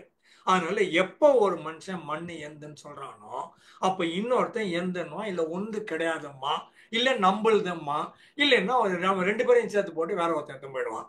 அந்த வம்பு எப்படா ஆரம்பிச்சதுன்னா, அக்ரிகல்ச்சர் நான் பயிர் பண்றேன், நான் விதைய போட்டுக்கிறேன், நான் தண்ணி ஊத்திருக்கிறேன், நான் களை எடுத்துக்கிறேன், நான் தண்ணி நான் பார்த்து பார்த்து வளர்க்குறேன், நீ எப்படா எடுப்பேன்னு கேட்பான். அவன் உங்க ஒப்பன் தானே, நீ உனக்கு என்ன பட்டயம் போட்டு கொடுத்தாங்களா, இது என்னது நம்ம ஊர்ல சொல்லுவாங்களே, எழுதி கொடுத்தாங்க, பட்டா கொடுத்தாங்களா நிலத்துக்கு அப்படின்னு கேட்பாங்கல்ல. அந்த மாதிரி பட்டா இல்லாத இடத்தெல்லாம் உனக்கு எடுத்துக்கினானுங்க. அதுலதான் சண்டை வர ஆரம்பிச்சது. எவன் ஒருத்தன் பெருசா எடுத்தான், எவன் சின்னதா எடுத்தான், வலிமை உள்ளவன் யாரு, வலிமை இல்லாதவன் யாரு, அப்பதான் பவர் டைனமிக்ஸ் உள்ள வருது. அப்பதான் எந்து உண்டு வர ஆரம்பிக்குது. அக்ரிகல்ச்சர் வராத வரைக்கும், மனுஷன் அடிப்படையில வேட்டையாடுற வரைக்கும், அன்னைய தேதிக்கு வேட்டையாடணும், அன்னைய தேதிக்கு சாப்பிட்டோம். மறுநாள் மட்டன் கெட்டு போயிடும், நீங்க ஒன்றும் பண்ண முடியாது. மறுநாளைக்கு வேற மட்டன் தான் வேணும், இன்னொரு வாட்டி வேட்டையாடி தான் ஆகணும். அவன் அன்றாடம் காட்சியாக இருந்த வரைக்கும், எதுவும் எந்துன்னு சொல்லாத வரைக்கும், நான் இப்படி போறேன் எனக்கு முயல் கிடைக்குது, நீ அப்படி போற உனக்கு ஆடு கிடைக்குது, அவன் அப்படி போறான் மாடு கிடைக்குது, சந்தோஷமா இருந்தானுங்க. குரூப்ல கொண்டாந்து கொடுத்தாங்க, பங்கு போட்டானுங்க, சாப்பிட்டானுங்க. திருப்பியும் மறுநாள் போனானுங்க. ஒவ்வொரு நாளும் அன்றாடம் காட்சியா இருக்கிற வரைக்கும் பிரச்சனையே இல்லை. அக்ரிகல்ச்சரு நாங்க தண்ணி ஊத்திட்டு சோம்பேறி மாதிரி காலில் இருந்து சாயங்காலம் வரைக்கும் வேடிக்கை பார்த்துனே இருப்போம். அப்ப நாங்க சூழ்ச்சி செய்வோம், அப்போ எங்களுக்குள்ள நெகட்டிவ் தாட் வரும். அந்த பிளாட்டையும் கவுத்து இழுக்கிறது எப்படி, இவனை போட்டோம்னா நல்லா இருக்குமே அப்படிங்கிறதெல்லாம் எப்ப தோணுச்சுன்னா அக்ரிகல்ச்சர் வந்ததுக்கு அப்புறம் தோணுச்சு. அக்ரிகல்ச்சர் வராத வரைக்கும் மனுஷனுக்குள்ள ஏற்றத்தாழ்வு கிடையாது, போட்டி பொறாமை கிடையாது. வேட்டையாடினாங்க, பங்கு போட்டானுங்க, சாப்பிட்டானுங்க, அமைதியா இருந்தானுங்க. சண்டைன்னு ஒண்ணு கிடையாது, போர் அப்படின்னு ஒண்ணு கிடையவே கிடையாது. ஆனா ஐசோலேட்டடா இருந்தா, ஹண்டர் கேதரா இருந்தா, ரொம்ப ரொம்ப பீஸ்ஃபுல்லா ஒழுங்கா குடும்பம் நடத்தினான். என்னைக்கு அக்ரிகல்ச்சர் வந்ததோ, என்னைக்கு நிலம் எந்துன்னு சொன்னீங்களோ, என்னைக்கு அதை சுத்தி வர்றதெல்லாம் எந்துன்னீங்களோ, என்னைக்கு எக்ஸ்ட்ரா வளைச்சு போடலாம்னு நினைச்சீங்களோ, என்னைக்கு எக்ஸ்ட்ரா சாப்பாடு இருக்குது நம்ம இப்ப போய் 4 பேரை அடிச்சிட்டு வருவோம்னு நினைச்சீங்களோ, அதெல்லாம் தப்பு. அவன் அன்னன்னைக்கு போரிட்டான், அன்னன்னைக்கு சண்டை போட்டான், அன்னன்னைக்கு வேட்டையாடினான், அன்னன்னைக்கு அடிபட்டு வீட்டுக்கு வந்தான், அன்னன்னைக்கு தூங்கி ரெஸ்ட் எடுத்தான், மறுநாள் போனா திரும்பவும் வேட்டையாடினான், வந்தான். உடம்ப பார்த்துக்கிட்டான், மனசை பார்த்துக்கிட்டான், வேட்டையாடினான், ஒழுங்கா இருந்தான். கையில பெருசா ஒண்ணு கிடைச்சதுன்னா எல்லாத்துக்கும் கொடுத்தான். சின்னதா கிடைச்சதுன்னா அவன் மட்டும் சாப்பிட்டான். கோழி கடிச்சு அவன் வரைக்கும் சாப்பிட்டான். அது ஆடா கடிச்சதுன்னா ஒரு 10-20 பேரோட சேர்ந்து சாப்பிட்டான். மாடு கடிச்சதுன்னா இன்னொரு 50-100 பேரோட சேர்ந்து சாப்பிட்டான். ஒரு பிரச்சனை கிடையாது அவனுக்கு. ஒருத்தன் மாடு கிடைச்சதுன்னு 4 பேருக்கு வந்து தூக்கின்னு வாங்கடான்னு வானுங்க. வந்ததுக்கு அப்புறமா எல்லாரும் நீ சாப்பிடலாம், நீ யாரும் வேட்டையாட வேணாம் அப்படின்னு முடிவு பண்ணிடுவாங்க. ரொம்ப ரொம்ப நல்ல வேட்டையாடுற வரைக்கும் அமைதியாக உலகம் இயங்கி கொண்டிருந்தது. அப்பதான் என்ன ஆச்சுன்னா, இதான் geography not culture ancestry that cause divergence the environment social complexity எல்லாம் அதுக்கப்புறம் வந்தது அப்படின்னு சொல்றாரு. அதுதான் king George Charles one of Spain. அவன் வந்தான், அவன் பாட்டுக்கு அடிச்சான். இன்கான்னு ஒரு குரூப்பு. அந்த இன்கா குரூப் நம்ம தான் பெரிய குரூப், காலங்காலமா இங்க இருக்கிறோம். எவனோ நேத்து வந்த பையன் உள்ள வந்துக்கிறான், அவன் என்ன நம்மளை பண்ண போறான் அப்படின்னு நினைக்கிற போது அவனுங்க கத்தியோட வந்தானுங்க, கன்னோட வந்தானுங்க, கேடயத்தோட வந்தானுங்க, ஈட்டியோட வந்தானுங்க, ஸ்டீலோட வந்தானுங்க. மொத்த பேரையும் அடிச்சு நாசம் பண்ணானுங்க. ஒண்ணு கொன்னா, இல்லைன்னா வைரஸ் இன்ஃபெக்ஷன் கொடுத்தான், ஆளு மொத்தத்தையும் சாப்பிட்டான். இவன் கூடவே இந்த பக்கம் என்ன ஆச்சுன்னா, அதிகமா நேரம் கிடைச்சதுனால, இவனுக்கு சிந்திக்கிற ஆற்றல் கிடைச்சதுனால, இவன் ஸ்டீலை வளர்க்கறது எப்படி, அதை இன்னும் உருக்கிறது எப்படி, நெருப்பை பயன்படுத்துவது எப்படி, மிக அதிகமான கட்டுப்படுத்தக்கூடிய நெருப்பை கிரியேட் பண்றது எப்படி. முதல்ல ஒரு தடவை என்ன பண்ணா, நெருப்பு பிடிச்சி ஒரு 50 ஆடு செத்து போச்சு. ஆட்டுக்கு என்ன உயிர் இருக்குதான்னு பார்க்கலாம்னு போய் தொட்டான். இவன் கையில அந்த மட்டன் ஒட்டிச்சு. ஐயோ சுட்டுச்சு.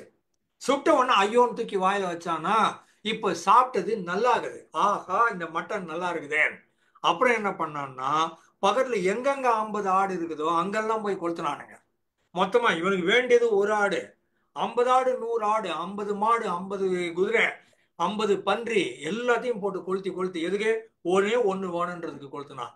அதுக்கப்புறம் தான் சொன்னானுங்க, அன்கண்ட்ரோல்டு ஃபயர் தப்பு, கண்ட்ரோல்டு ஃபயர் நாம உருவாக்கணும், நாம பதப்படுத்தணும், நாம க்ளோஸ் பண்ணிடணும், தண்ணி ஊற்றி க்ளோஸ் பண்ணிடணும் அப்படிங்கிறது கண்ட்ரோல்டு ஃபயர் பின்னால வந்தது.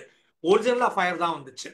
இந்த ஃபயரை அதுக்கப்புறம் கட்டுப்படுத்த ஆரம்பிச்சோம். ஃபயரை இன்னமும் பயன்படுத்தி ஸ்டீலை உருக்கிறது எப்படின்னு பார்த்தா, ஸ்டீலுக்கான ரா மெட்டீரியல் அவனுக்கு வேணும். அந்த ஜியாகிரபியில் அவனுக்கு ரா மெட்டீரியல் கிடைக்குது, பயன்படுத்தக்கூடிய மூளை வகையில் இருக்குது, கட்டுப்படுத்தக்கூடிய ஃபயரை கண்டுபிடிக்கிறான், சிந்திக்கிறதுக்கு நேரம் இருக்குது, அக்ரிகல்ச்சர் ஏராளமான சாப்பாட்டை கொடுத்துருச்சு.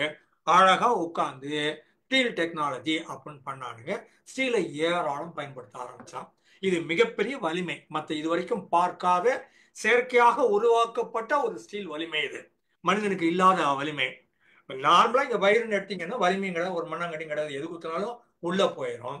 ஆனா இங்க ஹார்ட்டும் லங்ஸும் உங்களுக்கு விரியணும். ஆனா அட் த சேம் டைம் அது வெளியிலயும் விடக்கூடாது. ஈஸியா அடிபட்டா செத்து போயிடும். அதனால ரிப்னு ஒண்ணு கிரியேட் பண்ணி, அது ரிப்புக்கு நடுவில் கேப் கொடுத்து, இங்கெல்லாம் கேப் கொடுத்து, சரி நீ கொஞ்சம் பெருசாயிக்கோ, கொஞ்சம் சின்னதாயிக்கோ, அதுக்கு வைக்கணும்னு சொல்லிச்சு.